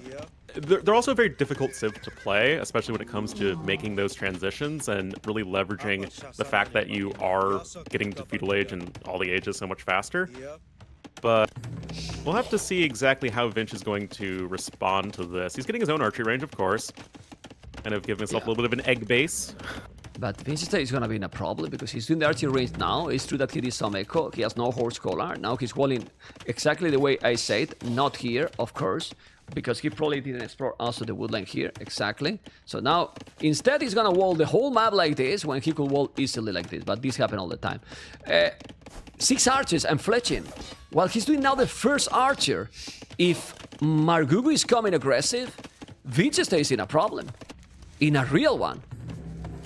But now, I will say that I like that Vinch was pulling the archers all the way to the other side of the map with his 2 militia right there. So Vinch is doing a great job of just buying himself some time, but you're still going to need to reconcile with the fact that you were just way slower in entering in your archery range, and if you're both going one range and one dude has just more units, it's going to be really hard to catch up. Oh my god, the walls. Explain me, Orlo. Why, man? Why these huge walls? And look at the distance, man. What's happening with this? You wall like this and you are fine. Even if these trees didn't exist, you go there and that's it, man. Yeah. Oh my god, it's crazy. It's really crazy. Vinch is a fan of modern art, man. You can't judge a person's taste in art like this. Okay. Well, the game in APM regard as well. so close for both the average, 78-77. Couple of houses. Now it's coming with the archers. 7 archers, 3 skirmishes. While look at Vinchester army, super low in comparison, really low. He has at least the fletching, that helps a lot. And well, it's taking a while to get inside. So when he's gonna try to break in, he's not gonna be able to do any damage because he's doing already skirmishers. Yep.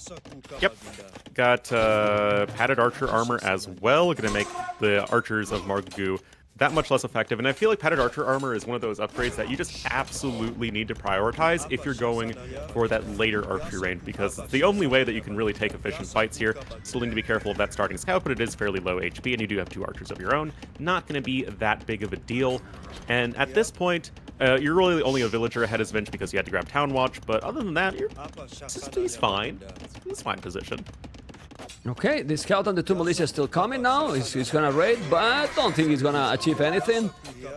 And then we're here Thank you for this. is where the farm, the Khmer farms should kick in. Look at the economy he has. He has horse collar, and look at the amount of farms he has, and he's gonna be up to castle. He's faster. Well, he click up faster. He's gonna be up faster. I'm not sure. You know what I mean? Power of melee, always getting to the next stage so quickly. You can use it to either get ahead or catch up. It's just a really flexible bonus. Okay. I mean, both these civs have great economies, and yeah, well, different but yeah, great.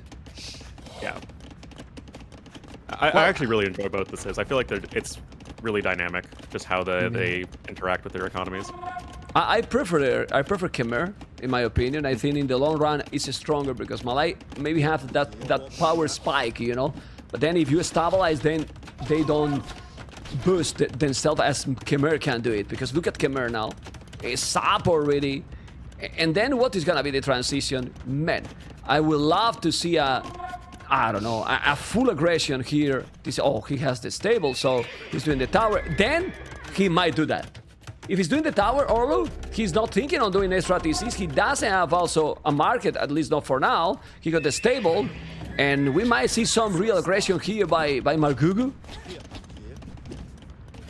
Yeah, we will have to see. I think that going for the tower feels a little bit unnecessary. You know exactly where Vinch's army is. It's trying to keep him alive. And we will actually see Vinch reach castle age faster with the power of melee. He did not get the tower. Sorry that I interrupt you, but the thing is, they are like this. I mean, we see all. He doesn't know if he's gonna come with 5 archers. If he comes with 5 archers, then he's dead. Because this area, you kill the gold, you put him out of the gold, he's dead. I think he probably needed it because he's going aggressive, going all in, but he feel like I'm full open here, you know. And if he's coming to me, well, you have the houses, but you know, you get fully idle. idle. Say, you have the houses. You're fine. Okay, let's see. Let's see what he's going to do now, because both prices are going up. The difference is gonna be really little, but look what I was telling you, Vinchester is coming. So that tower is gonna save now the day, because Vinchester is coming. You forget on Memstradamus, Mr. Orlu. The archers are coming and going directly to that position, and if he didn't have the damn tower, those archers were going to make a total domination, which is not gonna happen now because of the tower. He still might do some damage, maybe, but that tower is gonna save the day. Quite a lot. His reaction is instant reaction, and then he's going back. If he didn't make the tower, GG, well played. Now TC here on the wood and the gold, and he has army also to attack. Oh boy. Oh really boy, Mr. Orlu. Great game again. Yes. I mean, Town Watch, I think, helping out a fair bit there, and he was keeping the skirmishers at home, so MARGOUGOU, I think, had a good idea as to exactly what was going on. But yeah, getting Crossbow Bodkin and Elite Skirmisher again is our yellow player. Vinch just adding in the TC. Now with the market coming in, MARGOUGOU, the onus is going to be on him to make something happen. Well, I mean, he's still with 3 villages behind, which is normal when you are against Malay. More idle TC for Vinchester, so he has lost some of the advantage. He's doing +2, so skirmishes again, a lot of the skirmishes on archers. And here with the market, he might buy some stone to make another TC, or he's gonna come aggressive. Come on! I want to see more army, more knights, maybe some siege. I don't know. Depending if here going siege, I think it's good to go for extra TC. If you go siege, if you are Khmer, Malay also have beautiful monks, so you can defend also with redemption or whatever you want, actually. Yeah, pretty flexible in what they go for. Getting that leather archer armor for the skirmishers. And, okay, just now adding in the second TC, got the market to buy some stone. And it seems like, again, this is going to be... Oh, third TC, yeah. Going to be a bit of a more macro-oriented game. Once again. And if it's more macro-oriented game, which one do you prefer? Khmer or Malay? In the straight-up fight, Malay, but with that mobility aspect, I like Khmer. Yeah, I mean, Hussars all over the map, according to Hera. Hussars best civilization, best units in the game. So let's see. Town center in front, another town center, taking wood. This is more houses he's doing. He's not walled, he's still open, but he has 3 town centers. It's okay. We don't see any siege forward. Trying to make some damage. He's gonna run with the crossbows. Now he's gonna mine a lot of stone, but those archers are going to do some damage here. Let's see if Vincent is gonna notice. He knows he's here. Oh! Cavalry with Malay. He's gonna go elephants, maybe?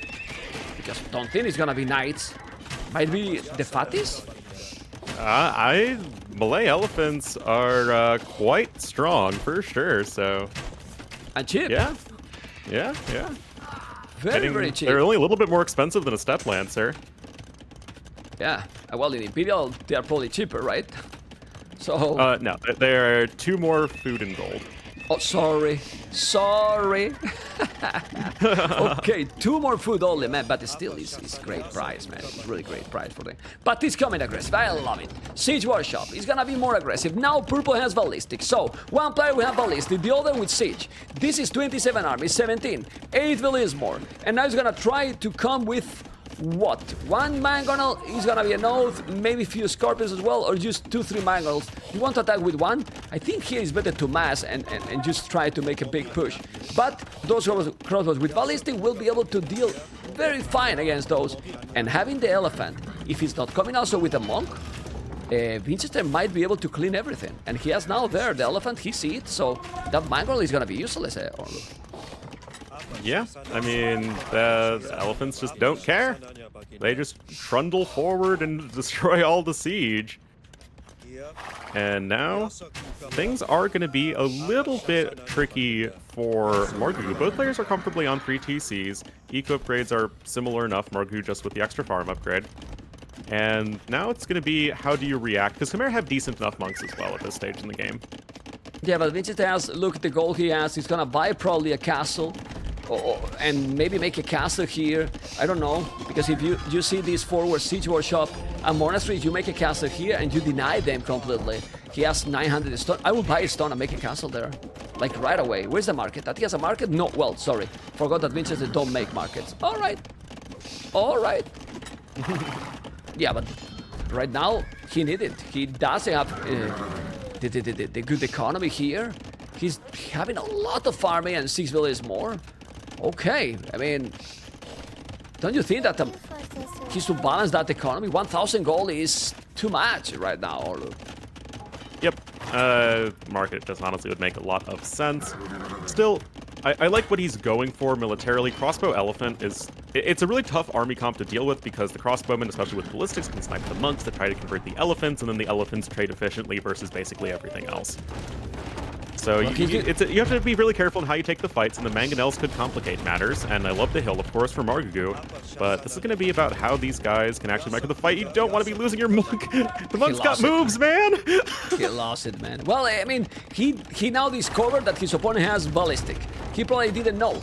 He's doing 3 elephants. He probably need more. He's gonna make another mangonel. The army Vinchester has is stronger, in my opinion. Like, well, the monks is the difference here. The monks is what it can change the game, in my opinion, for one or another. For one or another. He's going to convert this one. Okay, he's gotta be careful. And all right. He lost really the nice. mangonel. Ay. But man, he has the stone for making a castle. Vinchester is being stubborn here, and I'm gonna tell you something. In games like this, situations similar, if he's reaching later stages against the big fellas, with this reaction, he will have problems. Because you need to be quicker. You cannot be floating 1,000 gold for the last, what, 10 minutes? Yeah, something like that. Oh! Oh man, that micro now, very solid here. The Mango is gonna take it, the skirmish. Oh my god, I love it. How he danced there with those archers. It was beautiful, Orlu.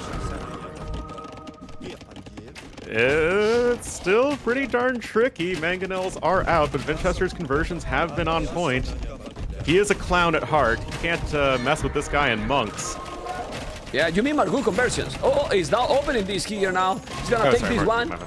Yeah, it's fine. You gotta be careful now. Skillbard in armor. He has the stone almost to make the castle. Population 113, 111. Amazing game one more time. 40 C for Vinchester on the right, but he's still holding here. More skirmishes than monks, converting another. And the castle now where? Where's he gonna make the castle, Vinchester? He's going crazy or what? Here? In this area? Well, it's the hill, but he's fighting on the right. Okay, he's doing the castle there. Is it not that castle? I think it is. He's on the hill. He's covering that goal. Orlu, he's okay. Ooh, man, he's still micro like God, the archers. Yeah, this is so well done from Vinchester. Just how he takes the fights. Elephants coming forward. Oh my God! The skirmishes all down with the mangonel, and now the elephants and the crossbows. Sorry, Mr. Orlu, but that was a big shot here. And now, with those units, he's taking absolutely everything. He's gonna make the castle there. Damn! He cleaned everything now with that castle, and now he can push, amigo. Yeah, it's just pure knights right now for MARGOUGOU, and that's gonna be quite difficult in terms of getting to the Imperial Age, as those knights are just very expensive.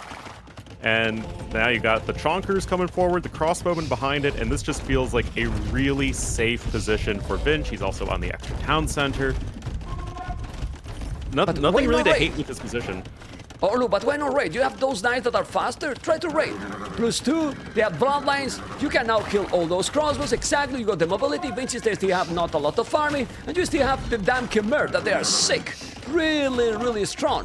Vinchester, now he's gonna see how the knights are coming. And he's gonna try to raid his base, the elephants are going, but no, but when you stop the what? Yeah. Don't get it. Why he's going there? Well, okay. You're going right to where the enemy elephants are. I think there's a hole, probably.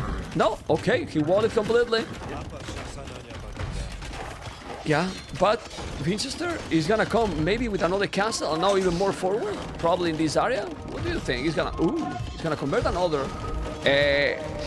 Vinchester, don't be too greedy. He's too greedy, and now he's taking 2 elephants, coming with more army here. Population is still in favor to MARGOUGOU. You see the resources that looks like it's better for Vinchester? It is, but Khmer is very dangerous civilization, Orlu. Oh, for sure. And right now, MARGOUGOU trying to hang in there. And got more knights coming. I'd love to see husbandry for those raids. Vinch with a nice castle on the right side of the map. And oh, wow. I think Vinch is going to want to sort of take this as a big push down the middle, and MARGOUGOU is going to want to play this more spread out, more focused on the raids, kind of like what we were saying in the beginning. Echo KD, Orlu. Echo KD right now. Echo KD. Echo KD, 21 village kill. Killing more, doing the castle, the mobility. He has great resources, yes, but he's raiding a lot. 134 population, 112. Handcart already, but Vinchester is losing absolutely everything. He has the resources, okay, but the game is not finished, and if you get the raided and raided, you're gonna go up into Imperial, into what? Into what army? He's still losing more and more. What the hell? Yeah, and I feel like Vinch's stubbornness to not use the market right now is really biting him in the butt, because what on earth? 2,000 gold. You need to leverage those timings better as the melee. It is one of the biggest strengths of your civilization. You have to use it here, because right now MARGOUGOU is just tearing Vinch apart with these night raids. Yeah, and now MARGOUGOU is doing a great castle here. What is surprising is that after this crazy ratings, 25 LS kill, now he's taking some LS in front, that he is still in that position, you know.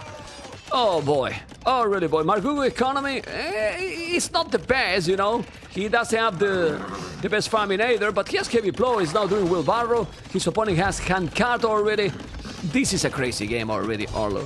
A really crazy game, honestly. This has been the best series of the round of 32 so far, in my opinion. But you know what? I think this is gonna be higher and higher, you know, like, it's like we're starting slow, the tournament, you know, we're slower, and then also the players gonna be watching some of the series, and you are also finding out stuff during the own tournament. Always during the tournament, the meta develop, and you know what I mean, right? And the game's going improving, you know, every time. Oh my God, look at this. Now already more population, 150 versus 117, 3,000 gold. But ladies and gentlemen, MARGOUGOU is on the way to Imperial because Vinchester don't want to use the market. Unbelievable. He used it now, finally. He queues up 5 elephants. He could just buy a little bit of food. There we go. I mean, with the power of Melee, Vinch will be getting imp faster, but as we keep on saying, he doesn't have an army.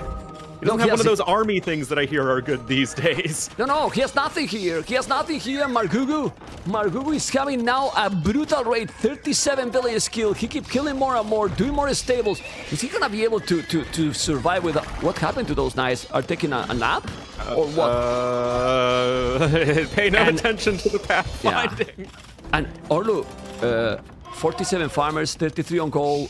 Stone for another castle. Now he can go into Hussar spam and going crazy.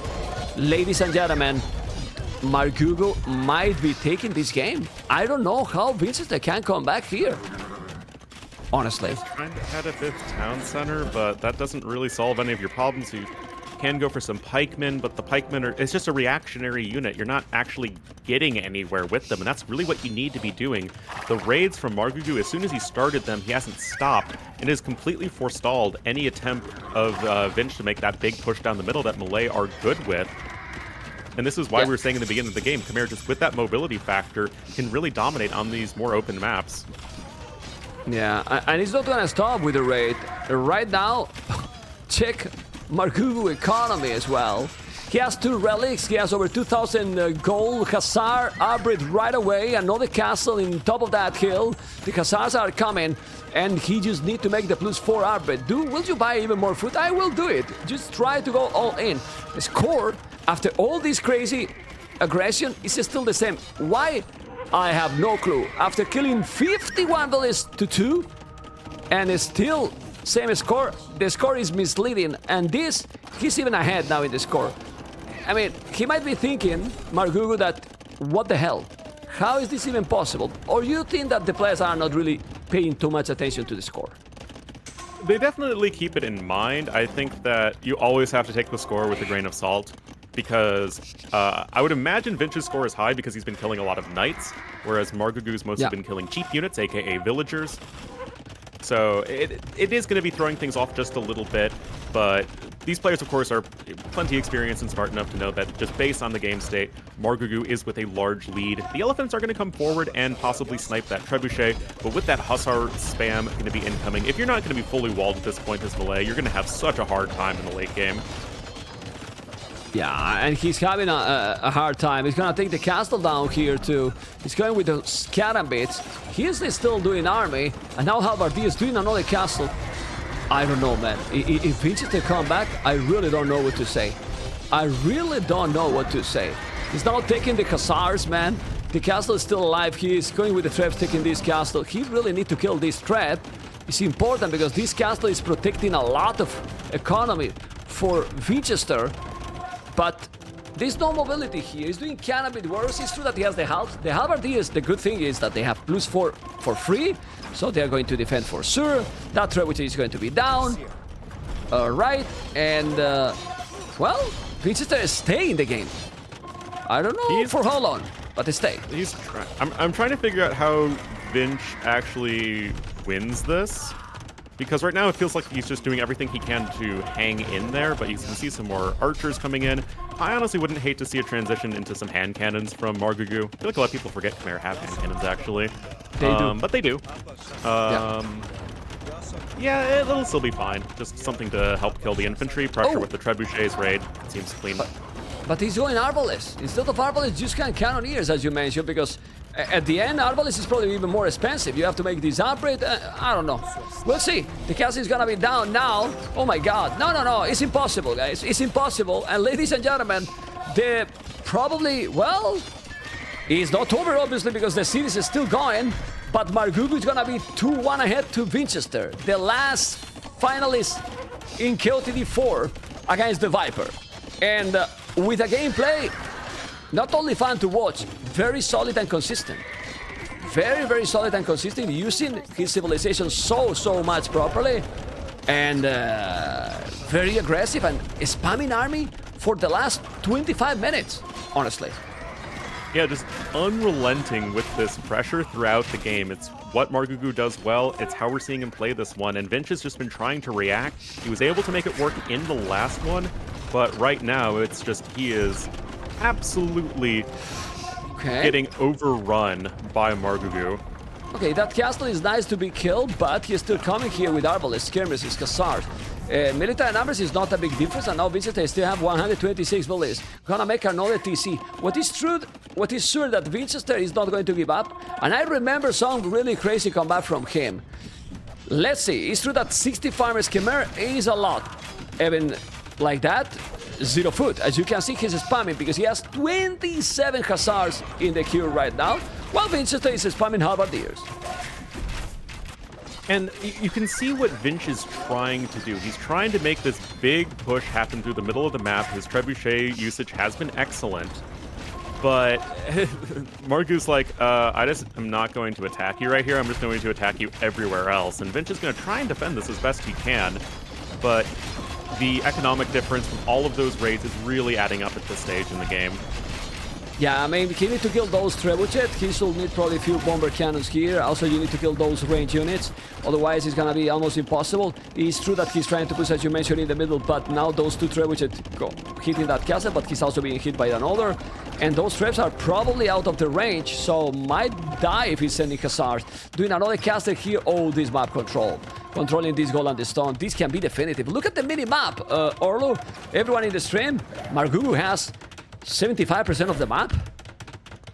Something like that. Gonna be securing those neutral resources, which is gonna be extra helpful. Just gonna be powering those gold units. I mean, we have the ARB numbers slowly increasing. Of course, no thumb ring with Khmer, so you're not gonna be as efficient versus the infantry as you might like, but it still should be good enough. The army quality of Khmer in Arabian late game usually isn't the highest, but that doesn't really matter if you have such an overwhelming lead in terms of map control, as we've been saying. He's doing a lot of Karambit warriors. He has Halberdiers. Do you think the Karambit warriors can deal with this army? With better upgrades? Or, sorry, with better numbers? Yeah. Yeah, he's got all the upgrades. That's all the upgrades. Are they elite? No, that's the problem. They are not elite, but he's coming, and still it's skirmishes. He needs to go back, and he's going back. Man, it's crazy. They still have really high population. Obviously, MARGOUGOU 200. Vinchester at the limit, 170. He's now trying to commit with those Karambit warriors. And the Halberdiers all together. He's going to be able to do the job or not. Aye, aye, aye. Well, if he kills the traps, he's killing these Arbalests or not. These Karambit that are very small. Really small, but... Small but mighty. They are, man. They are doing the job, and he's pushing back. Population is still solid here. And now take the traps. Okay, this castle also in some danger as well. And he's spamming. Remember, they are so cheap. Vinchester without relics is incredible. It's incredible. Vinchester is still going. Coming now with the halves and all the Karambit warriors. He still have a lot of Hussars MARGOUGOU in the bank, but those are Halberdiers and Karambits, and he seems to be able to push it back. Orlu! Unbelievable! This Vinch guy is pretty darn good. He's down in army numbers as Malay making Karambits, which is never a great sign, but Vinch just doesn't seem to care. He is just flooding these units to the front lines. He is just taking those efficient fights, and this is what I've been saying, is that in the big straight-up fights, Malay are so much more efficient than Khmer, but it's just going to be about that economy, that map control, like we're saying. But if MARGOUGOU isn't able to just stop the flood of Karambits, then it could be tough. Look! Well, not only Karambits are small, now the village as well, and he's taking the trebuchet. He's now raiding with the Halberdiers, and ladies and gentlemen, elite Karambit warriors still is not enough. MARGOUGOU is not giving up. He keeps pushing all the time. 22 Hussars, 65 army, Vinchester 25 only, and remember that the Karambits only take half the population, so he could do a lot. But the timing, the momentum should be for the French player for sure. Yeah, he's gonna go back now with those trap. Well, only one now. He's still going with the halberdiers. Here is still attacking the castle, but he's not really gonna kill it. It's almost impossible. And here, with millions of hussars, arbalets and skirmishers, seriously, Vinchester is with what? With his core lit? I mean, what is this? It's one of those situations where Vinch should be dead. He doesn't have the economy to really sustain this production that he needs to take these more long-term fights. The KD is still totally fine for Margougou. He's got 92 vills killed and counting. But Vinch just isn't quite giving up just yet. But with all of this food income getting denied, things are going to be looking a little bit more dire for our Russian player. Oh, man. Oh, man. Okay, let's see. More halberdiers taking here, but you have to be careful now. The TC, he's trying to defend. I mean, obviously he has a very high multitask, but this is impossible. He is still trying. I don't think he can. I mean, 13 farmers, 0 on goal. For me, the key here, Orlo, is that he was stubborn and never used the market when he had, in my opinion, a big advantage. Or, if not a big advantage, a very good position. But now, he's gonna try to raid. How much you gonna be able to raid with those cannonbaits? We're about to find out, but you have to raid a lot. Really a lot when you have now 94 villies. And, well, 3 relics, by the way. Okay. Yeah, that's really nice from Vinch, but as the populations went from getting closer and closer to Margougou just taking an enormous lead. He just killed another, like, 30-plus villagers in the last couple minutes. So, yeah. Vinch he is a resilient player. Yeah, well, he keeps trying, and it's normal. He has this core lead. I mean, we feel that Margougou is really ahead, and then Vinchester has the score lead, so obviously he's not going to give up, right, Orlu? It's impossible. It's unlikely, to say the least. What I'm a little concerned about for Vinch is that he's not making anything right now, actually. You probably need to make something. You need to re-expand your economy. The lack of walls is just going to be such a big killer as the game goes on. Kind of late attack upgrades for those Hussars for Margougou, in my opinion. Those are really important as Hussars have low base attack. But I think that even though Vinch is doing everything he can at this point in the game, Margougou is simply too far ahead from earlier to make this comeback, although Vinch is just doing everything he can, man. Yeah, well, he's still raiding. You can see the Echo KD, how he's finally killing like 40 villages too. He's gonna take the Khazar, he's gonna kill a lot of villages here. Quite a lot of villages here. There's only one relic here. And he's doing the supplies, the men-at-arms. All right, coming out with the halberdiers. Crazy, absolutely crazy game. He keeps trying, but the population is dropping now like crazy. Dropping a lot, really, really a lot. He has no resource. He has 32 farmers, and how many villages on goal, guys? How many villages on goal has Vinchester? Zippo. Literally zero. Zero! Zero, zero, zero, zero. 40 farmers, but amazing game. Amazing game. Vinchester is not giving up because he is still with the score lead. But ladies and gentlemen, this is King of the Desert. And this is the King of the Desert we want to see, Mr. Orlu, right? Oh, yeah, just really competitive games, back and forth, and players doing everything they can to just leverage any small fight they take that's better, any small timing window they have. Husbandry! Husbandry now! He has been playing without husbandry the whole game! Husbandry now? What? What? Okay, well, still, husbandry now missing also Blast Fernandez, and is still without husbandry also taking the game. Well, I mean, he can't take it because they don't have mobility, the Malay, right? They don't have mobility, and he's still doing an extra tone center, trying to rebuild. He's 30 villages behind, no army at all, double the population for Margougou. But Vinchester see himself 300 score ahead, so he keep trying, and 3 relics. Keep trying and keep trying. And my question is, why Margougou is not trying to finish this with siege? Because you need siege. Now he's doing traps, all right.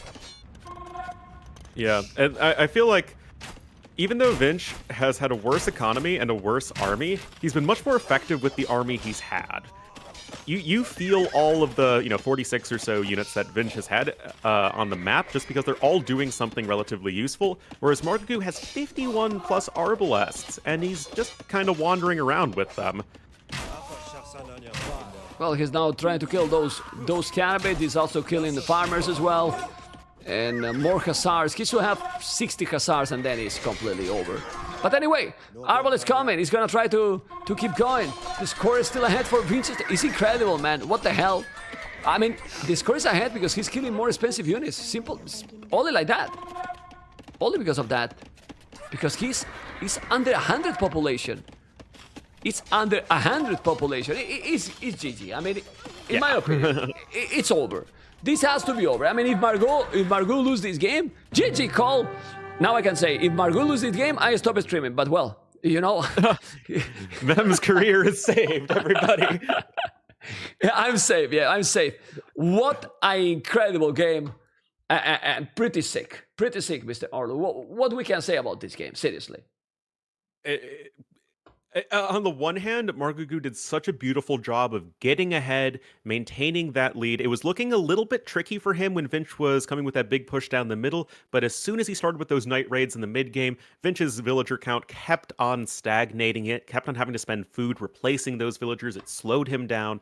I mean, Vinch, of course, on the other hand, playing beautifully in the late game, just hanging in there for so long. But at the end of the day, he was simply too far behind to make the comeback happen. Nah, the economy difference was just too brutal. The economy difference was really, really too brutal. And well, this is what we have now. Remember that both has still the Mayans. Can you imagine now a game for Mirror? It could happen, right? It could happen. I don't know. Let's see if we're gonna see that because... Oh my god. Oh my god. All right. Guys, we have the game about to start now. Vinchester, Japanese, MARGOUGOU, Franks. If Vinchester win with this one, decided game, Mayans Mirror. Oh, God. Back 20 years ago? Yeah, you know? yeah. All right, well, maybe they should ago? just play the last game on Ghost Lake for maximum Mayan mirrorness. That's pretty crazy. Well, in a minute, this is going to start. So, what do you prefer here, Japanese or Franks?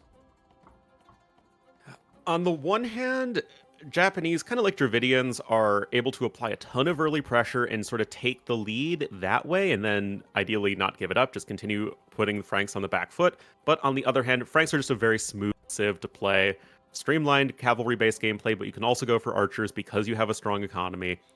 And I think it could go either way. Like, I personally prefer Franks just because of the versatility with their economy, but MARGOUGOU with the cookie. He's eating, man. He loves to eat, man. He's starving, man. He wants to be with the energy, man. I want to eat too, but I can't because I'm talking, you know, and that's definitely not the way to go. I have a half-eaten breakfast next to me this whole time. You are eating all the time, man. You are eating all the time. Anyway, Japanese and Franks. This is going to be absolutely fantastic. And we keep going with game number 4. And if MARGOUGOU win, ooh, oh boy. Oh, really, boy.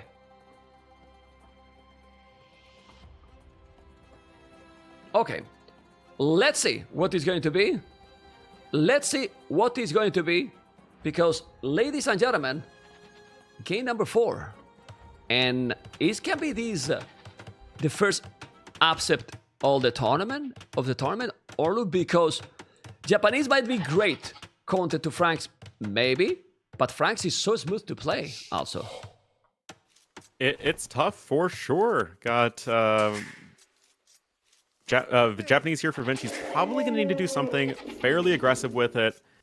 If Vinch is on the back foot, he could have a really hard time dealing with all of the forward castles from Franks, cavalry pressuring him from a bunch of different angles. But Japanese, they still have the really strong infantry to help deal with Frank cavalry. They've got better archers, for sure, better monks, and all of that could be exactly what Vinch needs to bring this to a decider game.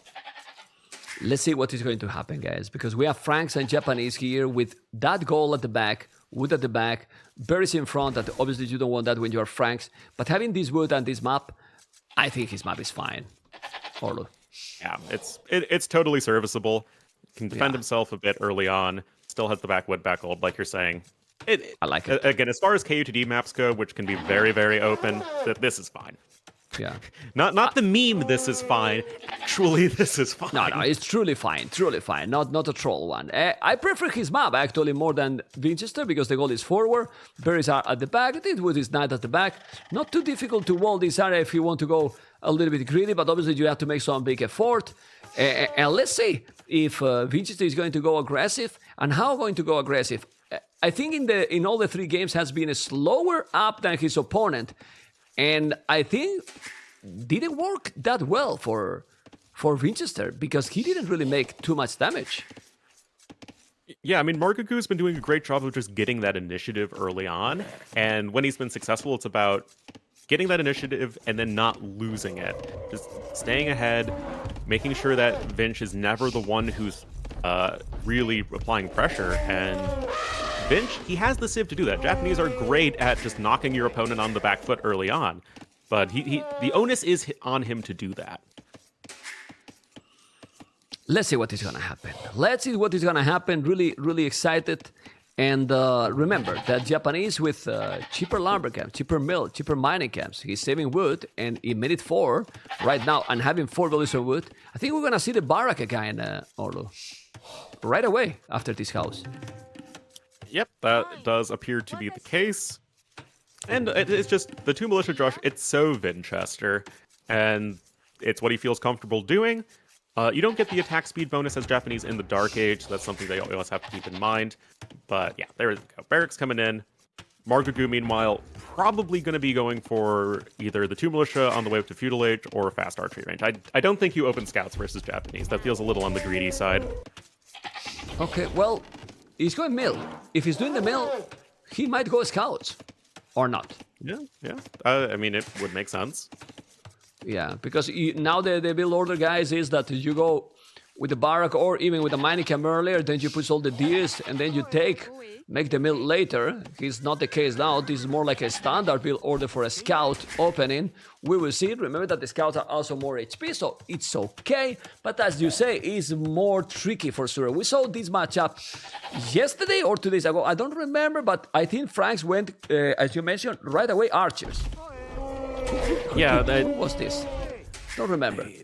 But it happens. It has happened. No, I'm exactly the same as you right now. I remember the game. I don't remember who was playing it. Yeah, me too. But I remember what they did, and I don't remember who was. Ha! MBL versus Dark. Okay. Yeah, I was gonna say I think it was MBL. Yeah. Chad always knows. Nice. But yeah, going with that more crossbow heavy approach worked out really well, and kept. It was kind of weird because MBL in that game didn't go for any cavalry as Franks, but that is what worked out, and I think that you could see something not horribly different from MARGOUGOU also work out. Okay, we're gonna see now. Goal at the back, the 2 militias, scout, and all right. Now he's gonna go with 4. No, he's not going with a. No, it's a scouts. He's not even going for gold. Yeah. He's going up quick. The 2 militias are coming. He's going for the goal. No. Nice. I like it, but he need to walk here, Mr. Orlu. Let's go. He's going to need to make sure he is as well defended as possible. Uh-oh, the scout is there, realizing what is going on. The villager's not able to start that house foundation. Okay, well, now they are. Very nice. And now he has the mining camp. Very, very nice. And then here you don't want to come, because if you do, you just make a palisade. Another one here. Let's see Purple, what he's going to do. He will make a palisade here. He's not doing. He's going to put the 3 bullets together just to avoid potential damage. It's dark, so as you mentioned, they are not as fast. But the problem here is that now MARGOUGOU, with this build order, have no wood to do anything. Not a good opening, in my opinion. The second lumber camp feels a little bit greedy. Again, you just don't quite have the resources for it early on, at least in this stage. I mean, you do in some builds, but you're just under a little bit too much pressure to make that work super comfortably. If you are MARGOUGOU, not able to get double vid axe right away, also not super ideal. So in that perspective, or from that perspective, Vinch is doing just fine. Yeah, well, I mean, He's doing a spear, he's doing the scout. Oh my god, he's coming with 2 militias more. You better do damage now. Because if not, we are in similar situation as previous games. He's investing a lot and not achieving anything. And now he's here. You need to wall. Few houses. Yeah, this is good. This is good now. Now those 2 militias are... Those 4 militias are kinda useless. But you need to make the archers, man. And he's doing the archer now. He has to be careful. And MARGOUGOU is defending properly. Problem is still the men at arms are about to come. Archer range is up. And another aggressive game, man. I like it. I like it. I mean, they're not just any men-at-arms, they're Japanese men-at-arms, which has always been the scariest unit in Age of Empires, for me at least. Just attacking so fast, they can tear through buildings if you're not careful. And MARGOUGOU, of course, going to send all those vills to make sure that he is as defended as possible, getting those archer numbers out as quickly as possible. And as you're pointing out, there is that hole in the back of the wood line. MARGOUGOU still scrambling a little bit to defend against this incoming pressure. I mean, he didn't lose anything, but he has, let's say, expend a lot of resources. Look how many houses he did. Obviously, the houses, you don't need to make it later because it's going to be good for your population cap, but it seems behind right now. A little bit behind, at least, than his opponent. At this point, I mean, if he didn't lose anything, you know, he's just doing now 3 archers, so those men-at-arms are not going to be that effective, but Vinchester is already with what? 1 archer on the way and second one, well, let's see. I mean, the next couple of minutes are crucial. And Frank's so smooth. He did now double task, horse scorer for free. He killed the deer. Okay. Interesting. Why he killed the deer? Don't kill the deer, man. Another blacksmith? Blacksmith? Oh, wow. Frank's is so amazing. But for farmers, already for Japanese. So, Vinchester 28 seconds idle TC. He has to be careful. It's something that's been characteristic of his gameplay for a long time. Just a little bit of idle TC because he is just going all out with this aggression. He's got the archeries, he's got the skirms. He has one of every land feudal age unit Japanese can make. Pretty much. Pretty much. He's there with the archers, but where's the archers as well? He's still... no fletching. Why he's not doing fletching? Now he's doing the fletching. Ooh, you have to control. And now, those men-at-arms. No, Vinchester. No, Vinchester. Aye. Not controlling, not having a super smooth day. His best days with the army control. I don't know if you agree with that. Vinchester, I'm talking about.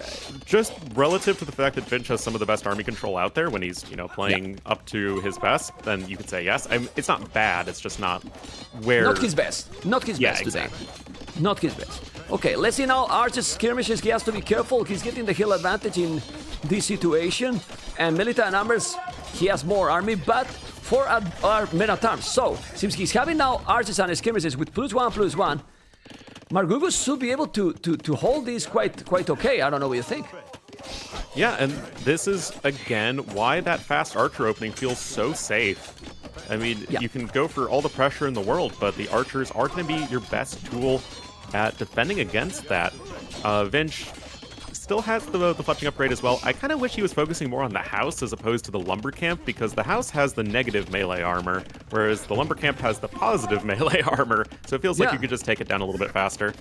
And you force also your opponent to make more houses. If it's the case, not really, because he has the no houses right now. But he's holding well. He has 10 army. Also, more idle TC for Vinchester. Those men-at-arms probably not gonna do too much.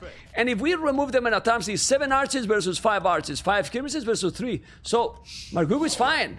It's really fine right now, Orlo. I don't know what you think.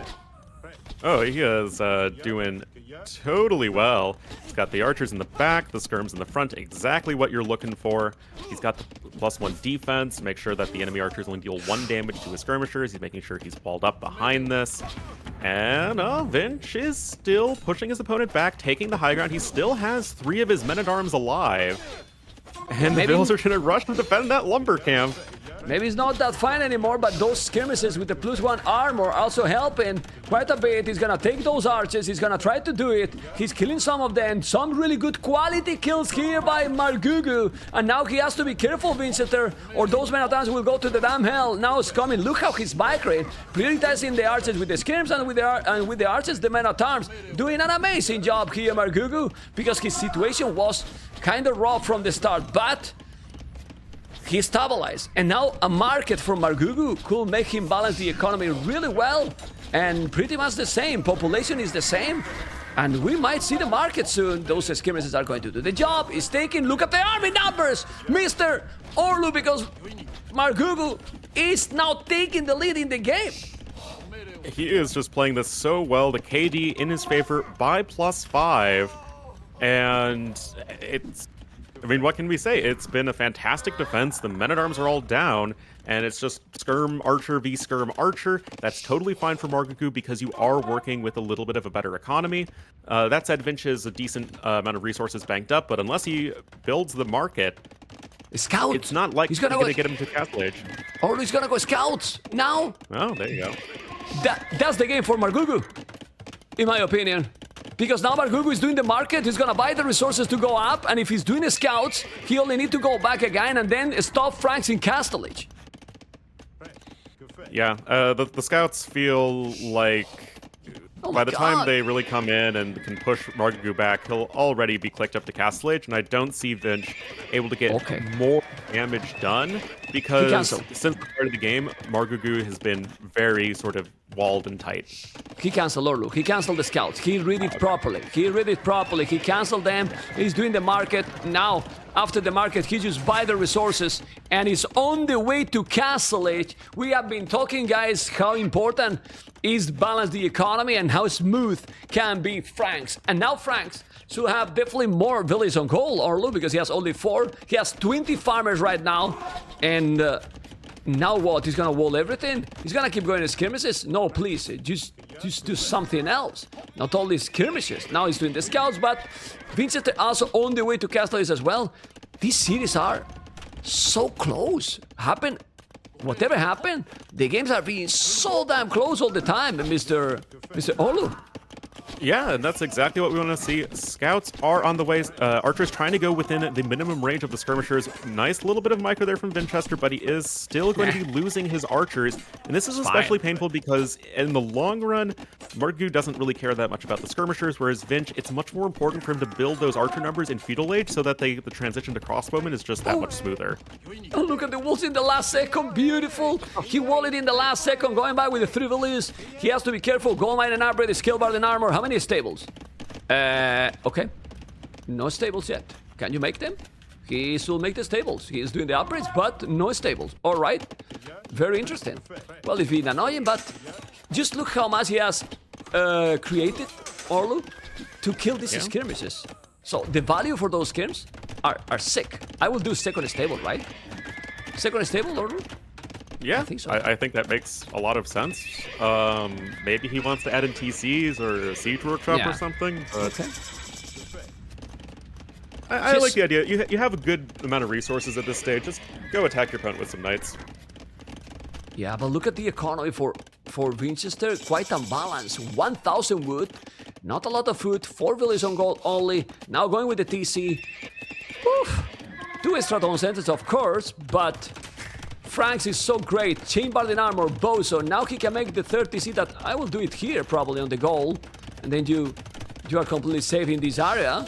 He has the wood, he has the stone, and we will see what's gonna happen. He can see also now what he's doing, what his opponent is doing. As you can see, he can see the tone center, and the knights with the +2 are coming. Okay, those skirmishes are bye-bye, and the knights are going to be in time. If he denied this TC, oh my god. Oh, but he walled it. He walled it in the last second. He's coming with another knight. Knight versus knight, but he's coming with another, and he's going to wall. He's walling. Vinchester, fine for now. Fine, but at the limit, man. At the limit in this situation, Orlu. It's tough for sure. Vinch really trying to skimp out on those upgrades as much as possible, still just with some feudal age archers. Focused mostly on getting the TCs down. Vinch knows he's behind. He needs to make some sort of decisive play happen, and on that sense, I am a big fan of it. But it just makes this defense here so narrow, and it's not done yet because you still have more knights coming forward for MARGOUGOU. Yeah, well, I mean, Vinchester army is really bad, but he just have to defend with he has the monks to defend on 3 TCs. But this is where now Franks really shine. 3 TCs as well with better economy. He has wheelbarrow, bozo. Well, sorry, heavy plow. Wheelbarrow for Vinchester. Okay. Wouldn't you mind right away now a stone having Franks? Like, Yeah, I don't hate it. Yeah, just you have all of the momentum right now if you're Margougou. Vinch is just holed up at home. He doesn't have the greatest upgrades. The monks are going to be nice in defending against the knights, but he has 2 forward TCs, and that could open up a really nice opportunity for a cheap Frank castle. yeah, I don't like the siege workshop choice here. I don't know what you think. I mean, with the army he's doing, you don't need that. I would rather go monks. Few monks, get the relics in case that he convert you some knight, and then you can convert it back. I don't know what you think. Yeah, you can also, just picking up those relics, just maintain that map control. I don't think you really need to worry about too many archers from Vinch. I mean, you don't even see the crossbowman upgrade. Okay, he's doing the monastery too, so he's fine. I mean, he's fine if he's not overcommitting a lot. Well, he's doing 2 mangoros. Also, he can push that TC with the mangonel, and maybe he's gonna force now to his opponent to make redemption. Redemption is great, but it's also expensive. You need to micro them properly, and you could go now, thanks to Franks, with light caps. Light caps, fantastic here to go, but protect the mangonel. There's one scout here, pikeman upgrade. Well, and we see the typical, right, with Japanese pikes and monks versus the siege. But seriously, one castle here, Orlu, Vinchester is dead. One castle here, he's dead. There's like 3 different fantastic spots to drop a castle as Margougou, but still just not minding any stone. Like we're saying, Vinch is the one who's doing that. He's getting pikemen now. Japanese pikemen and monks, of course, going to be about as strong of an anti-knight siege push as possible. Yeah, he has more knights here. Do you think that now he's gonna feel the pressure like, hey, KOTD, my first appear, and I can win Vinchester? He's in a great position to do it. And then, well, still, for the last game potential, he says he has the minus, but it's a mirror matchup. So that's tricky, very tricky. And now, okay, he has to be careful. This is where the monks now dominate. Oh my god! So nice micro here by Margougou with the mangoros here trying to kill the pikes. Killing all the pikes! Orlu taking everything, and now he's going to convert the knights or not. He's taking all the pikes. He can go and dominate, convert the knight. He's doing a great job here, but now convert the knight. He converted another or not. Whoa! 81 village, 14 army. Who is this Margougou? He's playing so well today. It's wonderful to see for sure, but Vinch isn't dead yet. He's still behind the villagers by a little bit. That idle time has consistently been lower for Margougou than for his opponent. He's got 6 monks as Vinch to defend, and again, he is almost at the castle with 19 vills on stone. Yeah, I still think Vinch can hang in there. It's a tough spot for sure, but the game isn't over yet. No, for sure. Nobody say that it's over. He has 5 bullets behind, and now with Japanese, he's gonna make a castle there. He has to convert this. I think he need to raid. Margougou need to do what he did in the previous game, because this can be a problem. I will go now with the fog of war for him. He can see the castle, and he has a monk too here. You don't want to. Oh, the ground attack with the mangoes has been insane. Now he's gonna take another. There's a lot of monks. He has no army. He has to be careful. And the key here is one player with the castle, the other without the castle. But still, Frank's economy is insane. I believe another good mango shot, but he's losing those. Okay, the castle, man. Just the castle for Franks is what we're missing. Because if he was doing the castle here, the army control is being very nice now for Margougou, yes, but the army here now from Vinchester is much easier to use now. Pikes and monks. Simple. Yep. Just, and Vinch, of course, has excellent monk control. Pike's going to be hyper efficient. Neither player is going to be remotely close to the Imperial Age. So right now, Vinch is just completely stabilizing. He's on 4 TCs. 4th is indeed being added in for Margougou on that gold. And we'll have to see. All those bills are coming forward. Yeah, but can't quite afford a castle yet. Vinchester now with 100 villages, and he's gonna make another castle. He needs to raid. I think that going only one spot against the Japanese is making his life easier. You need to raid his farming. I don't know what is he doing with those 9 villages. This castle is very solid because Vinchester now, again with 1,600, and now he buy food. And Vinchester, 122 population, 126, but it's about to go up to Imperial. He's gonna make a tower here. Oh my god, he's going crazy. He's gonna buy his stone for a castle. He has a lot of knights. He has a lot of knights, but monks and pikes, he's gonna be able to do the job or not? Those pikes are Japanese pikes with +1 only, but man, the knights are good, but the pikes from Japan, oh boy. Oh, he's killing? He's not. It's not. No, He's not. He's throwing the game. It is kind of throwing the game, in my opinion, with that decision. Now he's gonna make a castle that is not gonna work. I think he definitely throwing the game. One game that he was in a much better direction for him. Now he lost few villages, yes, but decisions matters a lot, Mr.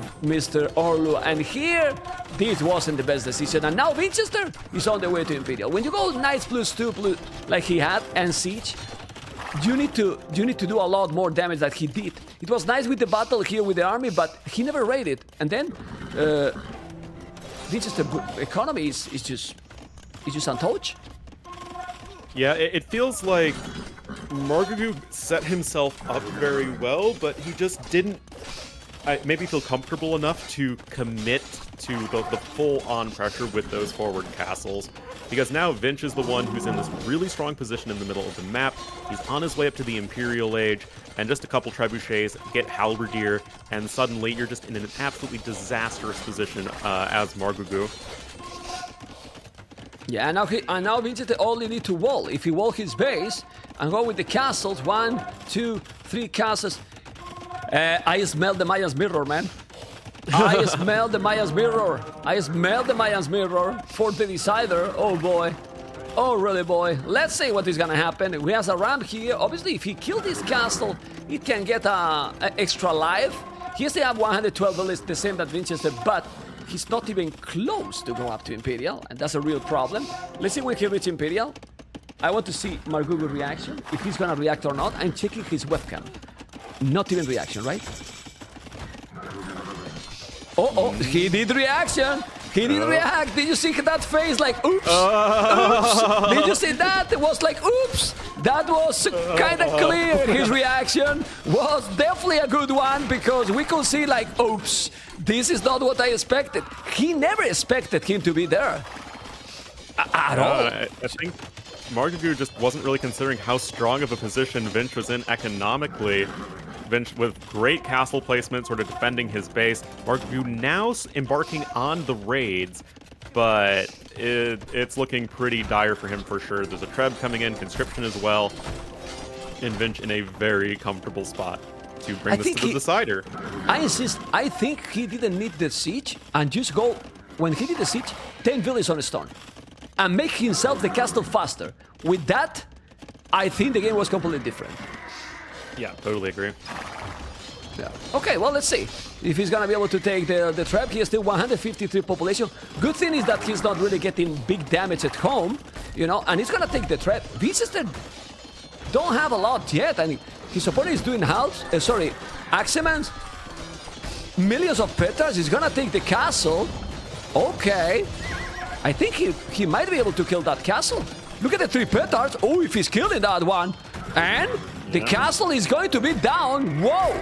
This game is not over yet. It's definitely not over yet. How handcard, another castle here. Franks is such a smooth civilization, seriously. Such a smooth civilization, but you need to control your units, man. Your units. The castle is down. And taking that castle in the middle is kinda great. And the threat, not with that. Not with the knights. You got Axemans. Send the Axemans. You kill the halves. You don't want to lose the knights. Yeah. Oh boy.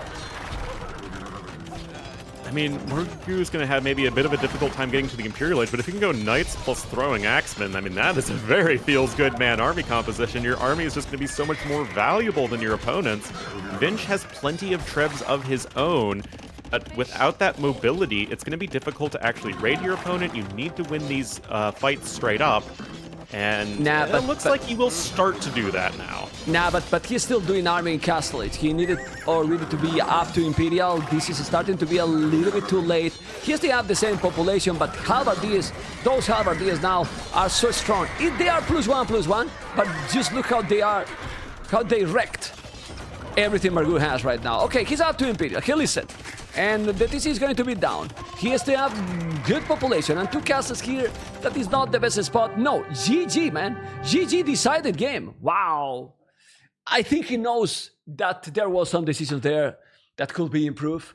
And we're gonna have the first decided game in King of the Desert, Orlu, and that's so exciting, seriously. Oh, yeah. What an excellent back and forth series. Both players trying to get these little advantages, punish each other for the tiny mistakes that they make, which is all you need to do to win at this absolutely top level. And I'll be really interested to see what game number 5 looks like. Well, now it's the first mirror match in King of the Desert since King of the Desert 2. You know? Yeah. The first mirror match since King of the Desert 2. In King of the Desert 3 never happened. Never happened also in King of the Desert 4 because of the settings. And now the settings are different. And they wanted to keep the Mayans for the last one, you know?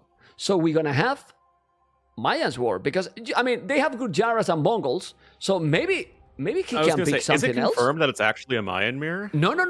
I'm just telling because I believe that they will use the first pick. In Mayan, they don't pick. It's not 100% confirmed. That's for sure. But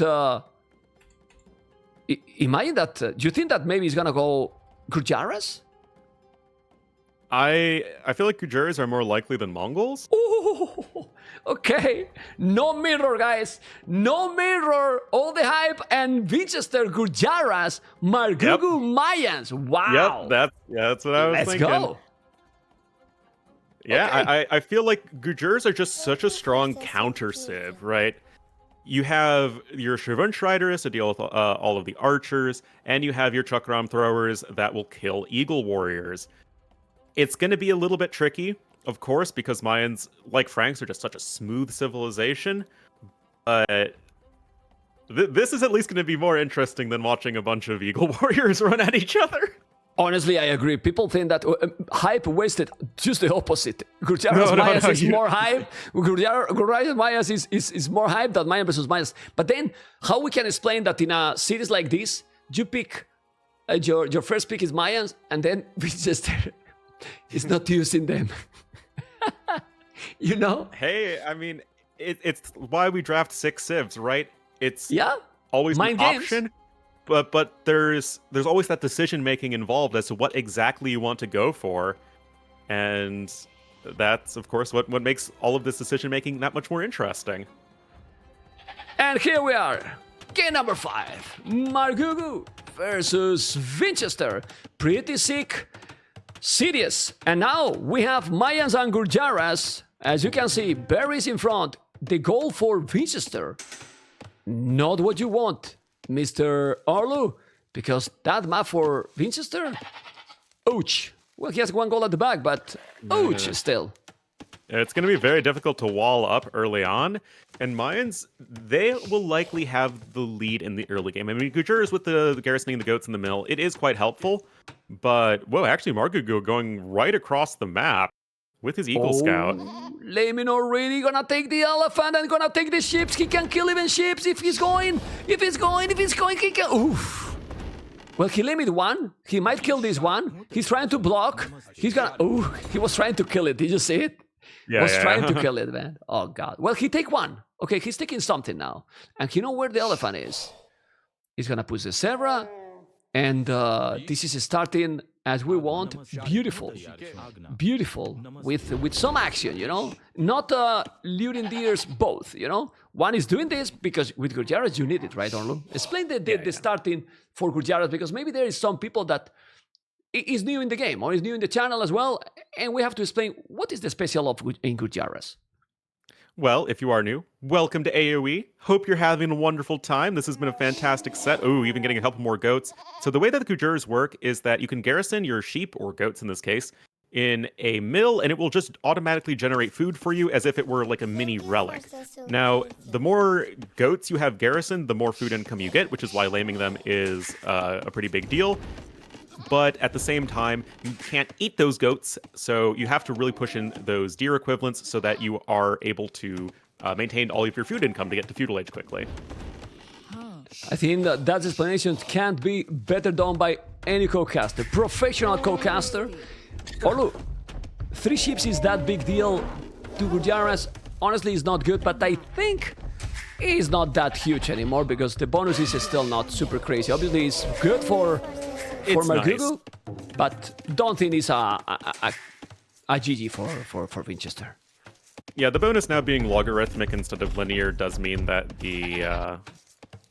each individual sheep that's lost once you are already at a good number isn't as big of a deal. Of course, you'd rather have them than not have them. Yeah. But it's not the end of the world, but still a nice early win for MARGOUGOU, who, of course, if he just has those extra goats, you get the longer-lasting resources as Mayan, so you're feeling good about that anyway. Yeah, I mean, it's not only what you learn, it's also the resources you get now extra for yourself that is sick. Absolutely sick. You don't even need to push the deers. Obviously, the deers are faster, but still. All right. And the eagle is still coming. So annoying. So it's not letting now him to push the ostrich. That's even worse than taking the 3 ships, in my opinion. Yeah, it makes that early game that much more difficult. But, I mean, if you still have the extra 2 forage bushes under your town center as the Conquerors, so totally fine. Oh, look, check the statistics that I put on the overlay. Yep. It's always like Gujurs are a civ that like you never feel good facing them. They just have such strong counter units. Oh, so that's the statistics, you know. That is statistics in KOTD till now. Maybe it's 3 games, maybe it's 3, 4 games, not like millions of games, but still, it matters.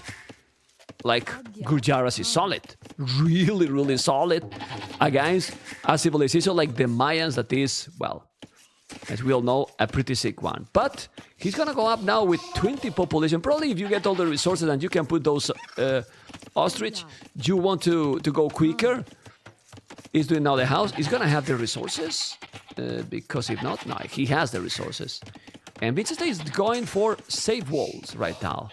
This game is so important for both because winning or losing the series puts you in a completely different situation in group stage. Totally, and I feel like playing super safe versus Mayans just makes so much sense because the likelihood of them doing some sort of early aggression is quite high. Those longer lasting resources just give you so many opportunities to go for either fast up times or go... Is he... Okay, I thought he was pushing the zebra back to his base. But yeah, just playing safe versus Mayans makes all the sense in the world. Fast archers, I think, is going to be... Well, he's not going over the gold yet. He's going now. Vinchester is going now for the gold. That's what makes sense here. Yeah, he's going now. It's still 1 minute to be up, so he's gonna have the archery range. And it's also very tricky in this situation. You cannot go scouts. You are forced to go archers, right? Yeah. Like, you have to do archers here. Right. Remember, guys, that after this series, we're gonna have Orlu, Nikov versus freaking Andy. Another, let's say, favorite, one of the strongest players, Nikov versus freaking Andy. One of the most improved players in the recent times because he's here as well. Also the first time. Yeah. So let's see if it's gonna happen like this series. In my 2 series in a row like this will be sick. Will be really sick. But we will talk about that in a few minutes when this series finishes. Double attacks now. And the archery range here, we have now Eagle. Alicia is still around. Why he's not walling Vinchester? Well, he's close to the TC. Maybe he feel fine. Yeah, he feel like he can bring it back and then you take some damage. All right. Ooh, not the end of the world. The camel. Oh, this is important. This is important because if now he's doing skirmishes, the camel will be incredibly tanky. And now he gift the camel to his opponent. Oh, what happened here? He walked the camel into a choke point and then got walled in and killed. I mean, you just saw it, ma'am. Come on. Yeah, but what I mean is, this cannot happen at this point. It's so important to have the camel alive, man. Yeah, absolutely. It's not ideal for sure. Just having that extra melee unit to run interference against enemy archers and skirmishers always really helpful. Both Bidax and again Horse Collar for MARGOUGOU. He is a fan of getting those early farm upgrades. He did Horse Collar in all the 5 games, Orlu? I think so. In all the 5 games. What the hell? And second range for Vinch. He wants to play this one pretty aggressively. Yeah, going to become 4 tier with archers. And already, though, of course, the awesome thing with all the American civs is that you can simply add in Eagle Scouts. You don't need to go for the like a stable and get 80 food for a scout cavalry. You can just really mass those army numbers quite quickly, and that is going to be necessary for MARGOUGOU to deal with the incoming pressure of Vinch. Correct, he's here now with the archers, both with fletching already, and let's see. He's doing also eagles, doing skirmishes, so the army here is gonna be slightly stronger for MARGOUGOU. Do you think that Vinchester should go now with a stable? No, because he has double archery range. So he's gonna go crazy in military numbers here. Double archery range, okay, he has to be careful, he's gonna go back. The skirmishes and the eagles are going to be, well, mainly the skirmishes is gonna be dangerous, but he doesn't have the numbers now. And obviously, MARGOUGOU doesn't know that his opponent has double archery range. So that can be a problem if he's going with only with one for a while, or you think with Mayans being cheaper, it can be okay? I think it's fine for MARGOUGOU. He's just kind of making a hodgepodge of units. Skirmishers with +1 defense, though, are going to be doing just fine against the archers. Interestingly, even getting the padded archer armor is Vinchester, which, I mean, it's nice.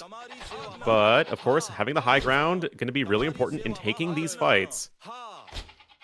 Yeah, let's see if he's gonna be able to push it back. You can see how numbers is still ahead MARGOUGOU. Double archery range, 15 on foot, only 9, but he has the bonus with the hand, well, with the ships on the mill. But Mayan's economy is still better than Gujara's, right? I would say so. I think so too. Yeah. It's hard to argue against Mayan's economy, at least in the early game. Like, neither civ really have much of a mid-game eco bonus, and then both become really good in the late game as a lot longer-lasting resources, just mean you have more to work with. And then once the Castle Age unique tech Kshatriyas comes in for Gujaras, then they, all the cheaper food units is insane. Let's see, because it's still similar amount of army. Vinchester is now growing a little bit. I don't know if they're going to use the market in this one. And this is decided game. Now he's housed. Housed should be avoided. A stable. So we're gonna see feudal approach here. But he's housed forever, Vinchester. Yeah, he has been housed for quite a long time. Look at the idle TC, Orlu, and this is not what you want. He's getting idle quite a lot. You need to do more houses. 1 minute almost idle TC now. It makes that MARGOUGOU is 2 villages ahead. One more than from the start, that you start with the Mayans with 1 village more. Oh, yeah. And if he's doing now a scout, okay, can be nice, but then he's also going to delay again your transition to Castle Age. So I'm not so sure about this. Yeah, it's tough for sure, especially because MARGOUGOU is getting walled up at home, which means the likelihood of Vinch finding some damage is fairly low. But at the same time, you kind of need something to deal with all of the army that your opponent's going for. Indeed, as you're pointing out, there is the market, and there is the traditional hole in the defenses. Yeah, always a hole that they are not gonna use. Always a hole. They are not gonna use, so it doesn't matter, No, it's okay. No, not gonna happen anything. And ladies and gentlemen, he sold the stone. He's also now buying food. Look at the resources. He's doing more scout. He's gonna have more army. Vinchester, yes, but MARGOUGOU is on the way to Castle Age. He's gonna have a Scalebard armor even. He's going full feudal. I don't know if he's reading the game properly, but Vinchester is gonna be in troubles. He's definitely gonna be in troubles. I don't know what you think, but this transition to Castle is so quick, and Vinchester is full feudal right now. He need to kill this army, yes, but he also need to do damage at home. He can do it, yes, because he's open. He's gonna find the hole. Oh my god. There is gonna be a small window here for Vinchester.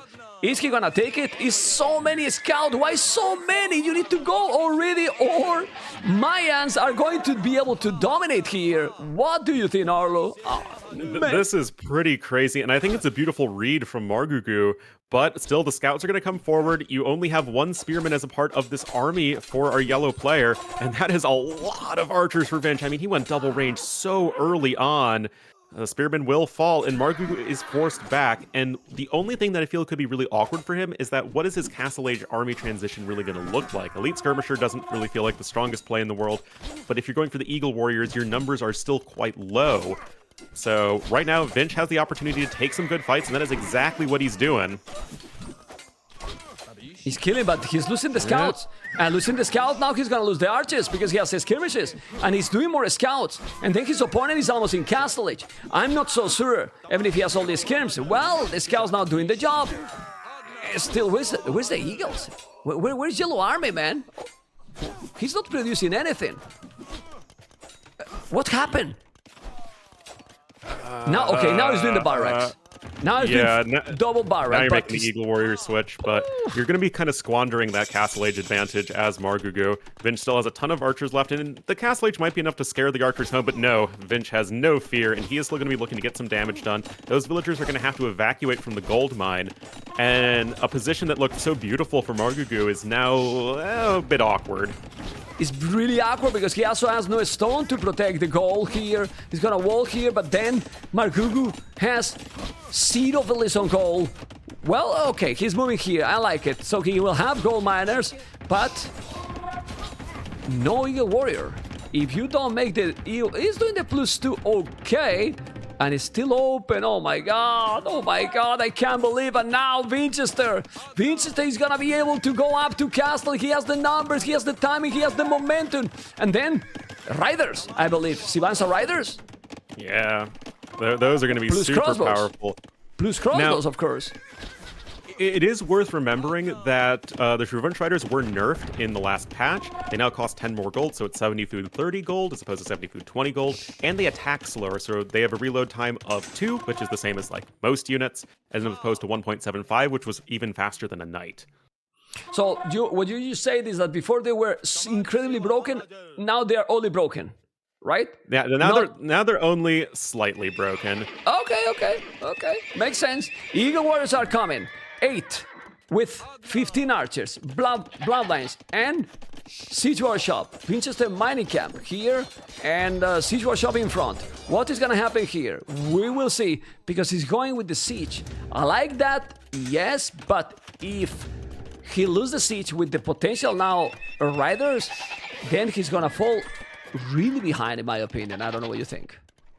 Yeah, it's going to be tricky for sure, because although the Revenge Riders are okay versus Eagles, it's still not something that you feel amazing about.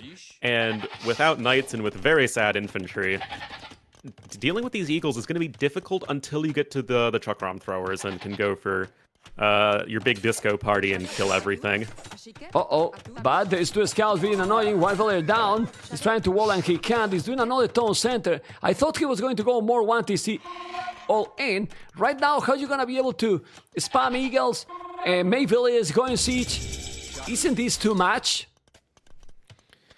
You're definitely spreading yourself thin. Yeah, but with the economy he has right now, okay. I mean, it's good to have the TC maybe to protect. That's all right. So you protect the goal. Now he's coming with the Eagles. He has the Mangonel, and he's doing the siege workshop as well.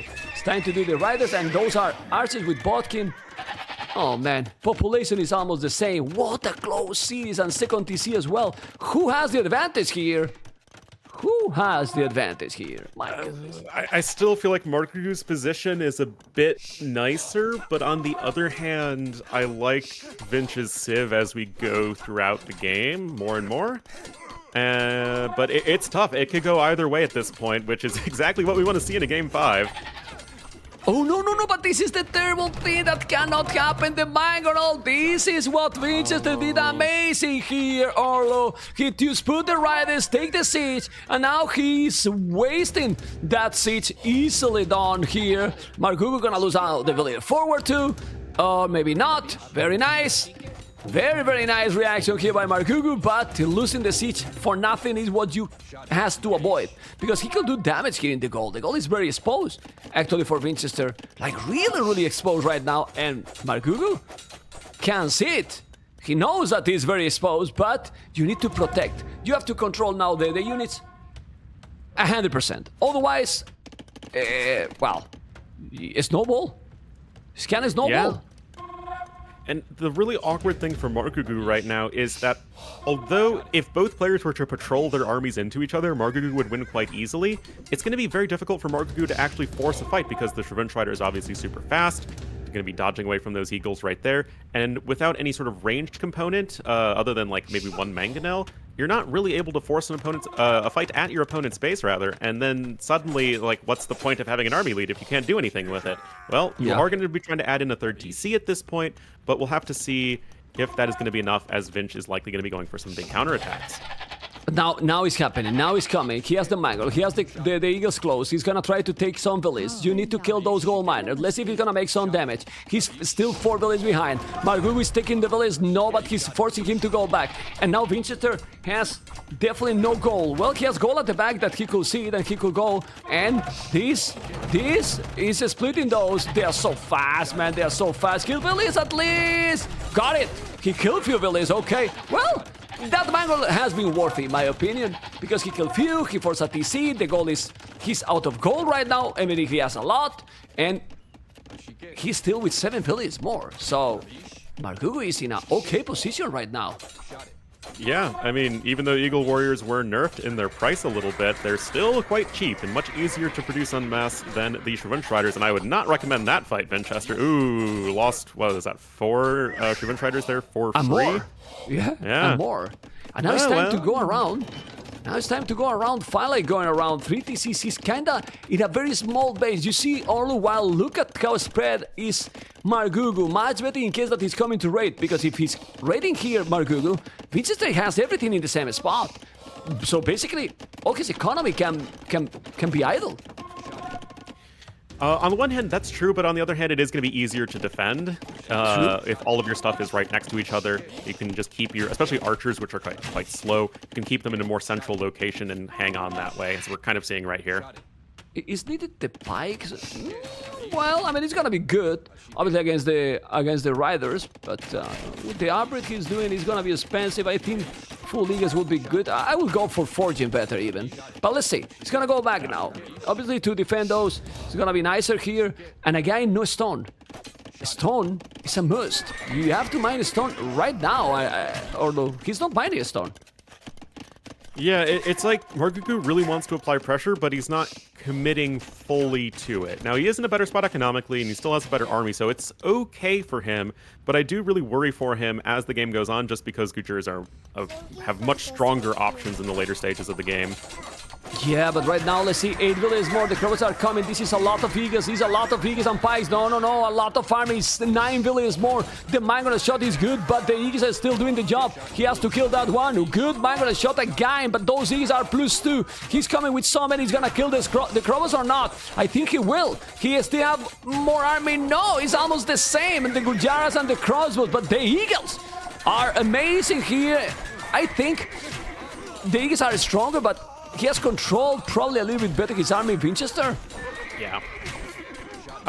Honestly, I have no idea why Vinch felt like he needed to take that fight right there, but it's probably about as good for him as you could hope, and he's actually winning it slightly. Wow. Yeah. I mean, the mangonel shots helped a lot there. Yeah, it takes so much HP there. Now he's gonna come and kill and lose that one. Maybe barracks forward will be good. Forging, wheelbarrow. Upgrades a little bit better also for the Mayans, for Margougou. The game super close, like the city is 91 population, 82, and honestly, for a decided game, this is exactly what we want. It's exactly what we want. Ooh, almost. Okay, you have to be careful with the Mangle. He's gonna take it or not. He's going to go back and look at those raiders. Sivansa raid is here. Okay, he got the pikes. Orlu. Mayans is still Mayans, huh? Yeah. Mayans is still Mayans. Mayans is still Mayans, and I don't really see how it's very easy to take halves and eagles in late game. I mean, if you can go the Saffron Throwers or whatever they are called, and the mobility they have as well, El Dorado Eagles, if he's now mining finally a lot of stone, and if you drop a castle here, great map control here, I don't know, we will see. Again, the game's... Ooh, let's see the micro here with the Mango because he's having great Mango shot, and again doing good Mango shot. Krobos is still alive, not so many. Village numbers now get closer. Why? Because Vinchester on 4 town centers, both with similar idle TC, and the population is still ahead. Now you have to micro. One castle here can gives Margougou a lot of advantage, really. Let's see. Okay, now the Mango might die, but then if you lose all the riders, it's not even worth it, man. Okay, he's not losing. Oh, ooh, right. Now the castle is needed. The castle. Yeah. Yeah, the castle 100% needed. A castle on that high ground would be a beautiful spot for MARGOUGOU, whereas Vinch, of course, going to want to claim that for himself. Could even maybe consider a castle just to the north of his base to make sure he's not downhill. No, he's coming. Yeah. Oh, decent hit right there from the Mangonel. Barracks forward. MARGOUGOU going to continue to apply the pressure here. Vinch kind of scrambling to deal with infantry with the civilization before the truck ram throwers come out. And right now, oh, MARGOUGOU is on the verge of overrunning Vinchester. In my opinion, MARGOUGOU is doing the upset, guys. He's probably beating the actual finalists on King of the Desert 4. It's gonna happen. Well, he has almost 20 population more. MARGOUGOU, first time ever in a S-tier event. He's gonna go now with the Mangonel here. Still going with Eagles. The castle is on his face. Population is still ahead and more army. 6 villages more. But this is not over till it's over for sure. And Vinchester is definitely gonna keep trying for sure. He's gonna drop a castle now, and where? Because you need to secure some gold. The castle is good, but imagine if he did the castle here, will be insane, of course. Now, siege another castle, because it can happen. The castle is now going to be protecting this, but honestly, I don't think it's a great one, because he's at the back, and if he's coming now, MARGOUGOU, with a castle here, that castle is kinda useless, if you know what I mean. Yeah. But neither player is close to Imp right now. You can see Vinch is looking to go for a counterattack, and the truck ram throwers are just ridiculously cost efficient versus infantry units, and that is, of course, what Eagles are. They have no native melee armor, and every little bit of armor matters so much here. And there we have Vinch coming in. He is going to do everything he can to survive. We've seen some incredible resilience from Vinchester in this series so far. And, but still, MARGOUGOU, with the help of the market, going to be looking towards the Imperial Age way faster than his opponent. Look like this. It's about to go up. It's about to go up. It's incredible. It's incredible series and it's incredible performance by MARGOUGOU. He's going with the 130 population, 115. He needs to move those villages and go to the castle. And ladies and gentlemen, he is on the way to Imperial right now. On the way to Imperial with less villages now because he got raided a little bit. But up to Imp with very, very close to make a second castle. And where to put the second castle? Just in this area or at home?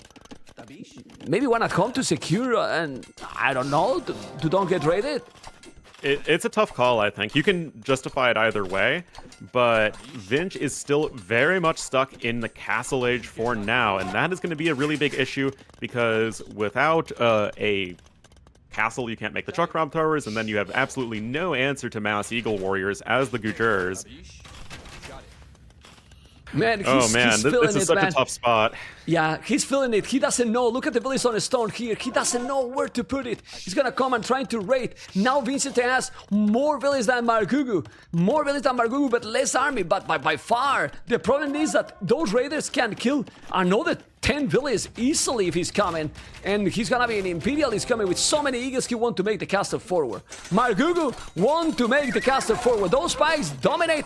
Well, they will dominate if they were more. They take some, but a lot of villages are going to be down now. And ladies and gentlemen, the eagles are coming, but the problem is, oh my god, the castle he want to do. Well, if he's doing this castle, it's gonna be a domination here by MARGOUGOU. The castle is ambitious, yes, it's insane, it's still insane, even this one. Decided game, the castle here on top of that hill. Look at those you can't lose the eagles. Oh man, this unit's ridiculous.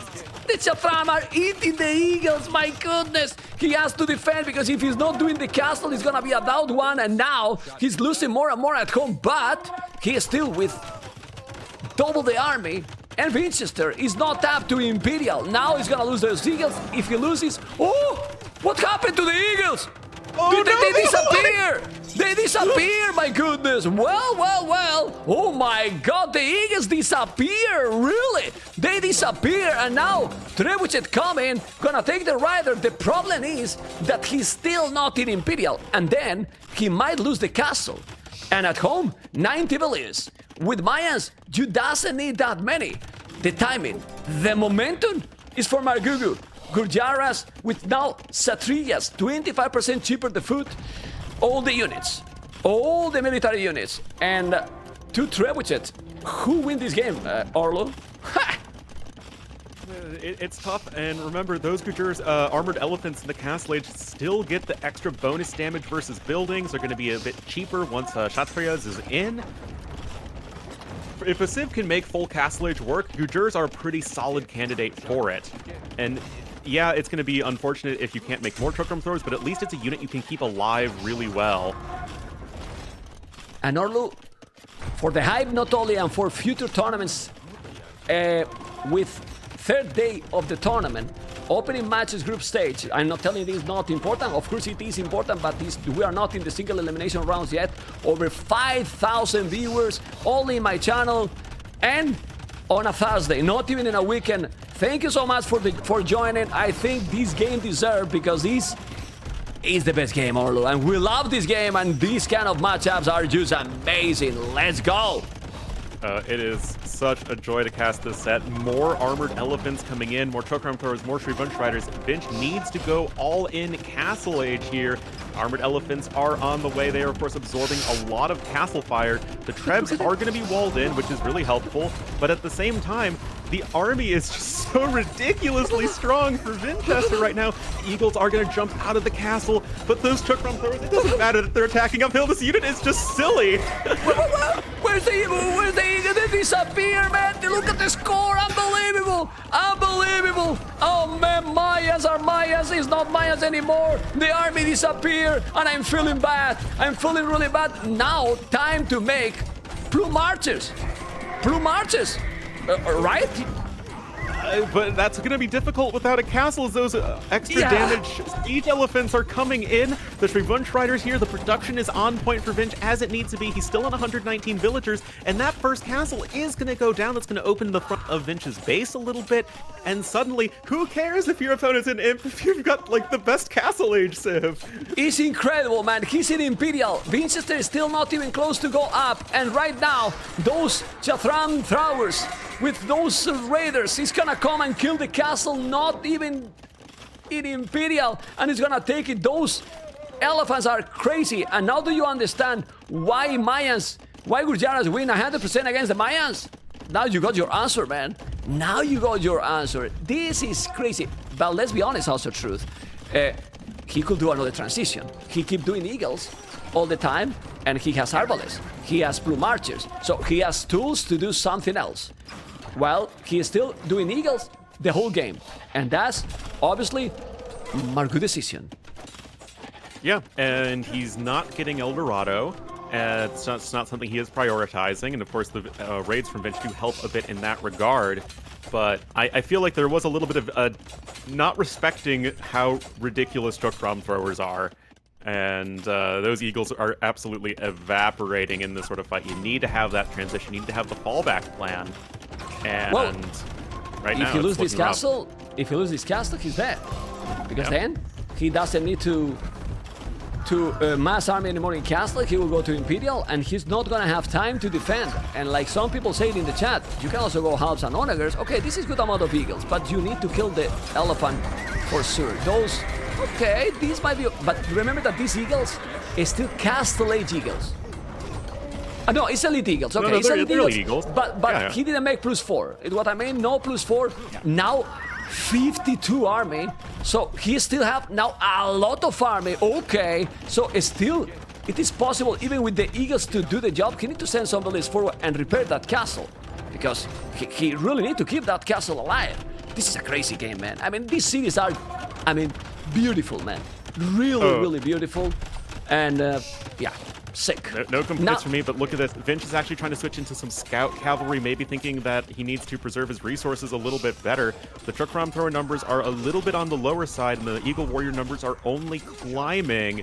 And the Trebs, of course, applying that consistent pressure, giving a sense of inevitability in favor. What did the Vinch Riders apparently just dodge pathfinding as well as just run right through the Eagles? Oh, but they don't survive long enough to get the Trev. Oh my goodness. But the population's actually still looking better for Vinchester.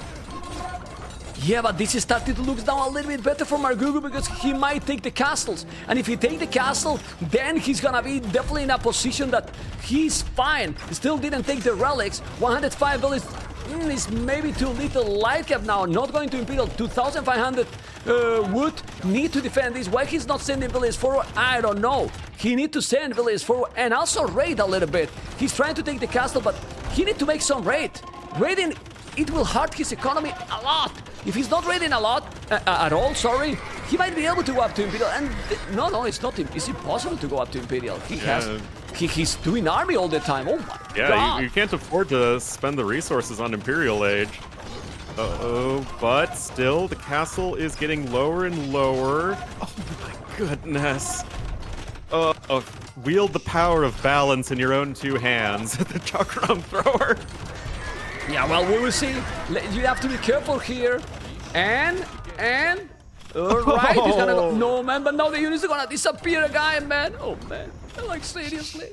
Seriously. Well, he got canned card also. You see the economy average there, both missing some stuff. He need to repair that castle. If you lose that castle, it's gonna be ugly. And now the riders are coming. The riders are coming. It's still Vinchester, 180 population. 180 population. 180 population on Castle Age. This castle is about... Oh, they're all lined up. What? I feel like you really need to be using staggered formation more, man. What? And still, again, we have to remind people that these are not completely upgraded Eagle Warriors. There's no Eldorado. There's no +4/+4. Yeah, that's true. And even that one extra armor matters so much because the Chakram Throwers have such low base damage. So yes, the Chakram Throwers look absolutely silly, and you could argue that they are, but still, this is not necessarily the ideal situation for MARGOUGOU, and he's facing a hard counter to his army. Yeah, it's really crazy. 4,000 wood he needs to sell, and he's selling wood. Now that castle is gonna be down. And ladies and gentlemen, incredible or not, Vinchester is saving a match point because it looks like he's gonna take this castle. And after taking this castle, look at MARGOUGOU population. He's doing an incredible series. But Vinchester, it's able to come back in a crazy game. And well, we see Gujara is very strong. But he could have done something else, MARGOUGOU, or is too difficult? What do you think?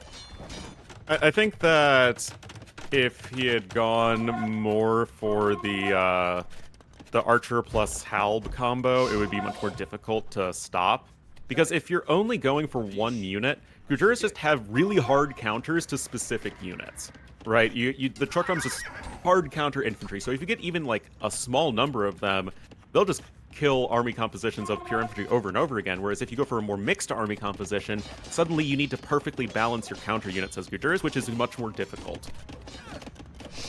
Yeah, and right now we see how Vinchester is dropping a castle in top of that hill. He has killed both. Then he's still doing eagles. Now those eagles, it can't be with Eldorado. It's true that he's mining a lot of stone. He's gonna make the castle here 200 population, basically. 200 population now. He's gonna keep raiding and raiding. He's still taking villages here. He's dropping more and more. And now with 66 farmers, Vinchester is gonna go up to Imp. Obviously, all that being said, Vinchester has to play excellent with the civilization to push two castles back. Elite Eagle Warriors, you know, I mean, he's still playing very strong, you know, very, very strong here. Oh, yeah. He's on the way to Imperial, and the former finalist from Kino Desert 4 edition, right? It's still probably gonna take the game because now MARGOUGOU has 0 villages on goal. Literally. Yeah, and something that we can critique in MARGOUGOU's gameplay, he had map control basically all game and has 0 relics. Yeah, that's bad. That's really bad. There is no reason why you shouldn't have all 5 relics, or at least 4 of the 5 relics right now. And these small differences, as we've been seeing throughout this series, really, really add up. And Pikeman, Eagle... Orlu, I wouldn't say that is a small difference. That's a big thing, actually. Yeah, it is. It is a big thing, you know. All these things are huge. It's really important. Sending out the Eagles, the Desperate mode activated. But look at the score difference. Well, almost make the upset. But it's not gonna happen. We can probably too early. Not it's too early. Look at the population. I mean, if he couldn't kill his opponent in Imperial while he was in Castle Age, how he's gonna kill it now? Orlu, I mean, how? He's gonna be an Imp. with 74 farmers. Crazy amount of farming. Still nobody taking the relics. Oh, man. Insane. Seriously insane. Yeah, it's just been an absolutely incredible defense from Vinchester. Now the raids are coming in. This feels a little on the late side for sure. Skirmishers are good against nothing that Vinchester is making. I don't know why you're even bothering with those right now. Yeah, 153 population, 36. I think the Chafran obviously killed the Eagles, but he can go Plume Archers, you know? We forgot about Plumes, you know, Plume Archers. He didn't need to kill quick, you know? He really didn't need to kill quick. It's just really, really impossible now that he's in Imperial. And he's raiding with some Eagles, coming with those Chafran units. He did all the Eagles in the whole game, and now Pikes. Obviously, if you do that, the Chafran units... They kill, obviously. Need to do something else. Need to do something else. He's coming now with some pikes and skirmishers. And, well, elite Chafran throwers. Wow. Whoa, whoa, whoa. All right. All right. Yeah, we're waiting. We're waiting for the for call it, because it's well, he's found some gold here. He's doing Botkin now, but yeah, just look at now the economy Vinchester is gonna have 4,000 score ahead now. The KD is absolutely insane right now, and he can do Vinchester now whatever he want now with his army. Oh man. Again, skirmishers don't work against Charkrams. They're infantry units. You don't make skirms, guys, in this situation. Yeah, he's still going now with so many units. He's gonna make another castle. He's why to take any risk. He doesn't want to take any risk. This is Plate Barden Armor, crowd rotation, doing all the armored Harzon. He's coming with more and more army. He can use the elite village now. He has a lot of wood. And the army now that MARGOUGOU has is definitely weak. Really weak. Well, just look at the Blastsmith. He never did. Now he's doing the first Imperial upgrade. Only did Elite Eagles, and now this. So... it's not about the civilization only, it's about the decisions and that he was low on resources the whole game because he was trying to kill super fast. Super fast. Well, yeah, but it was a great series. Hopefully you guys have enjoyed. Remember that the next one, now Siege Elephants, is gonna dominate, he's gonna take absolutely everything. Next series is gonna be Nico versus freaking Andy. Well, we're late in the schedule, but with this normal, right, Orlu, that we're late in the schedule because it's been a very These games long are one. awesome. Yeah. I mean, I don't really care, you know. Anyway, my wife sent me to the sofa some time ago, so I give up, you know. I give up already. All right, look at those Chafran throwers with those elephants. He's gonna take everything or not? We'll take it. Yes, we'll take it, everything. Okay. And 200 population, 160. Yeah, pretty sick. Population is still solid, but oh my god. Now raiding here with the light caps. He's gonna take everything. I feel bad for MARGOUGOU, you know, because and the upsets. You know, the upsets are always cool in the tournaments. Not gonna lie, you know, it's nice because it gives motivation in general for everyone, you know. Not only for the viewers, but also for the players. But this series, fantastic. Crazy series. He's not calling it now. And GG, well played. 3-2 for Vinchester. Pretty crazy series. And Vinchester is like, well, you can see Vinchester reaction. MARGOUGOU obviously sad, but he shouldn't be sad. He shouldn't be sad because it was pretty crazy, you know, like really crazy. Statistics. Military, we will talk now with Vinch. The kills was 200 units more. Economy, 22,000 resources more. So it's not only about the units, Orlo, as we were talking. Yeah. Just look at this here. Like, his economy was seriously insane, and he held it like crazy. And well, what else we can say, Mr. Orlo? Not much more. Not much more. This was such a high-level series, which is exactly what you want to watch. Like, both players really showing some high-level play, but I mean, we would expect that from Vinchester. I mean, most people would consider him a top 10 player, but MARGOUGOU really showing that even though he loses the series in a very narrow loss, he is going to be a force to reckon with in the rest of the group stage, and you really have to look out for him still advancing. Yeah, I will be back to you in a moment. I'm going to interview Vinchester and be right back. Okay, Orlu, let's go because we need to keep going, amigo. Yep, go.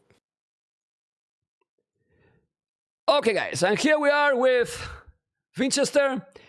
Vinchester, congratulations, man. Yo, thank you very much. Well, what can we say about this series, Vinchester? I mean, crazy series. You always bring some of the sickest series, but well, explain us what we just watch it. I mean, that was just a cool series. MARGOUGOU played insane, super aggressive stuff. Again, this tournament is proving that if you have any mistakes on this level, then you can lose any games. That was really tough. He played amazing, so I was lucky somewhere. And of course, the last game, that was something. Last game, I mean, we are a little bit delayed on the schedule because this year has been so long. I mean, what happened in that game? Why do you think you have come back in this decided game? Well, I think, first of all, canceling Imperial Age was super important. Then I think he took a little bit bad decisions. I can't say that I really took a good fights. I think the crucial point where I was behind was my feudal approach, that when I started to fight with my 4 scouts, I just did terrible. I mean, I didn't shoot on spear. I mean, I lose like 2 scouts for nothing. The micro was just insanely bad for me. So this is where I started to fall apart. Of course, Mines are Mines, one of the best in the game. And with this eagle spam and castle age, that was really tough. But I think I microed well, even if we keep in mind that I lost a lot of Shuvansha for nothing. Still, micro was on good point, and yeah, I was in good position at some point with army. Do you feel you played your best Age of Empires today? How do you feel about your performance?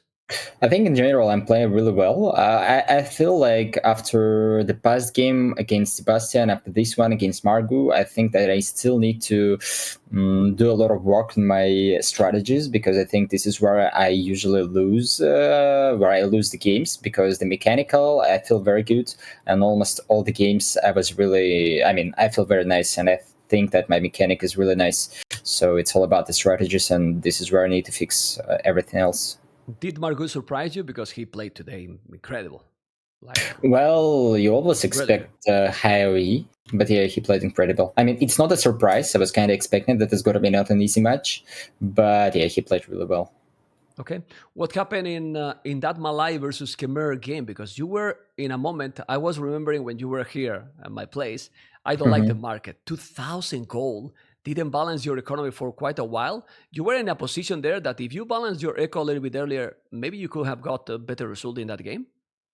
Actually, that's a good point. I think one of my biggest mistakes in those games, which I lost and also in the last one, was a huge disbalance on res. I think I didn't use them properly. And in this Malay game in Castle Age, I was super sloppy. I think I had this game when my elephants, when I started to produce elephants, I killed all the skirms, I catch the archers on bottom. Everything was amazing for me, and I thought that I must be super ahead.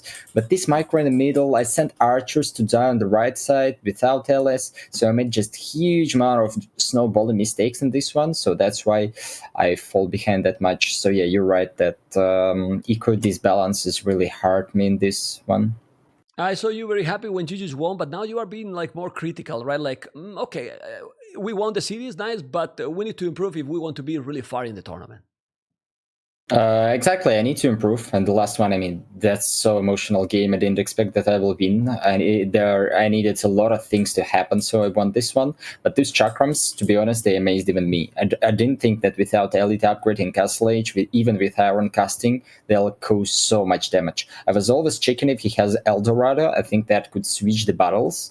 But before that, Eagles just melted by them. Yeah, well, he never got Eldorado and never got the +4 armor also. So he was. Oh, I didn't check this.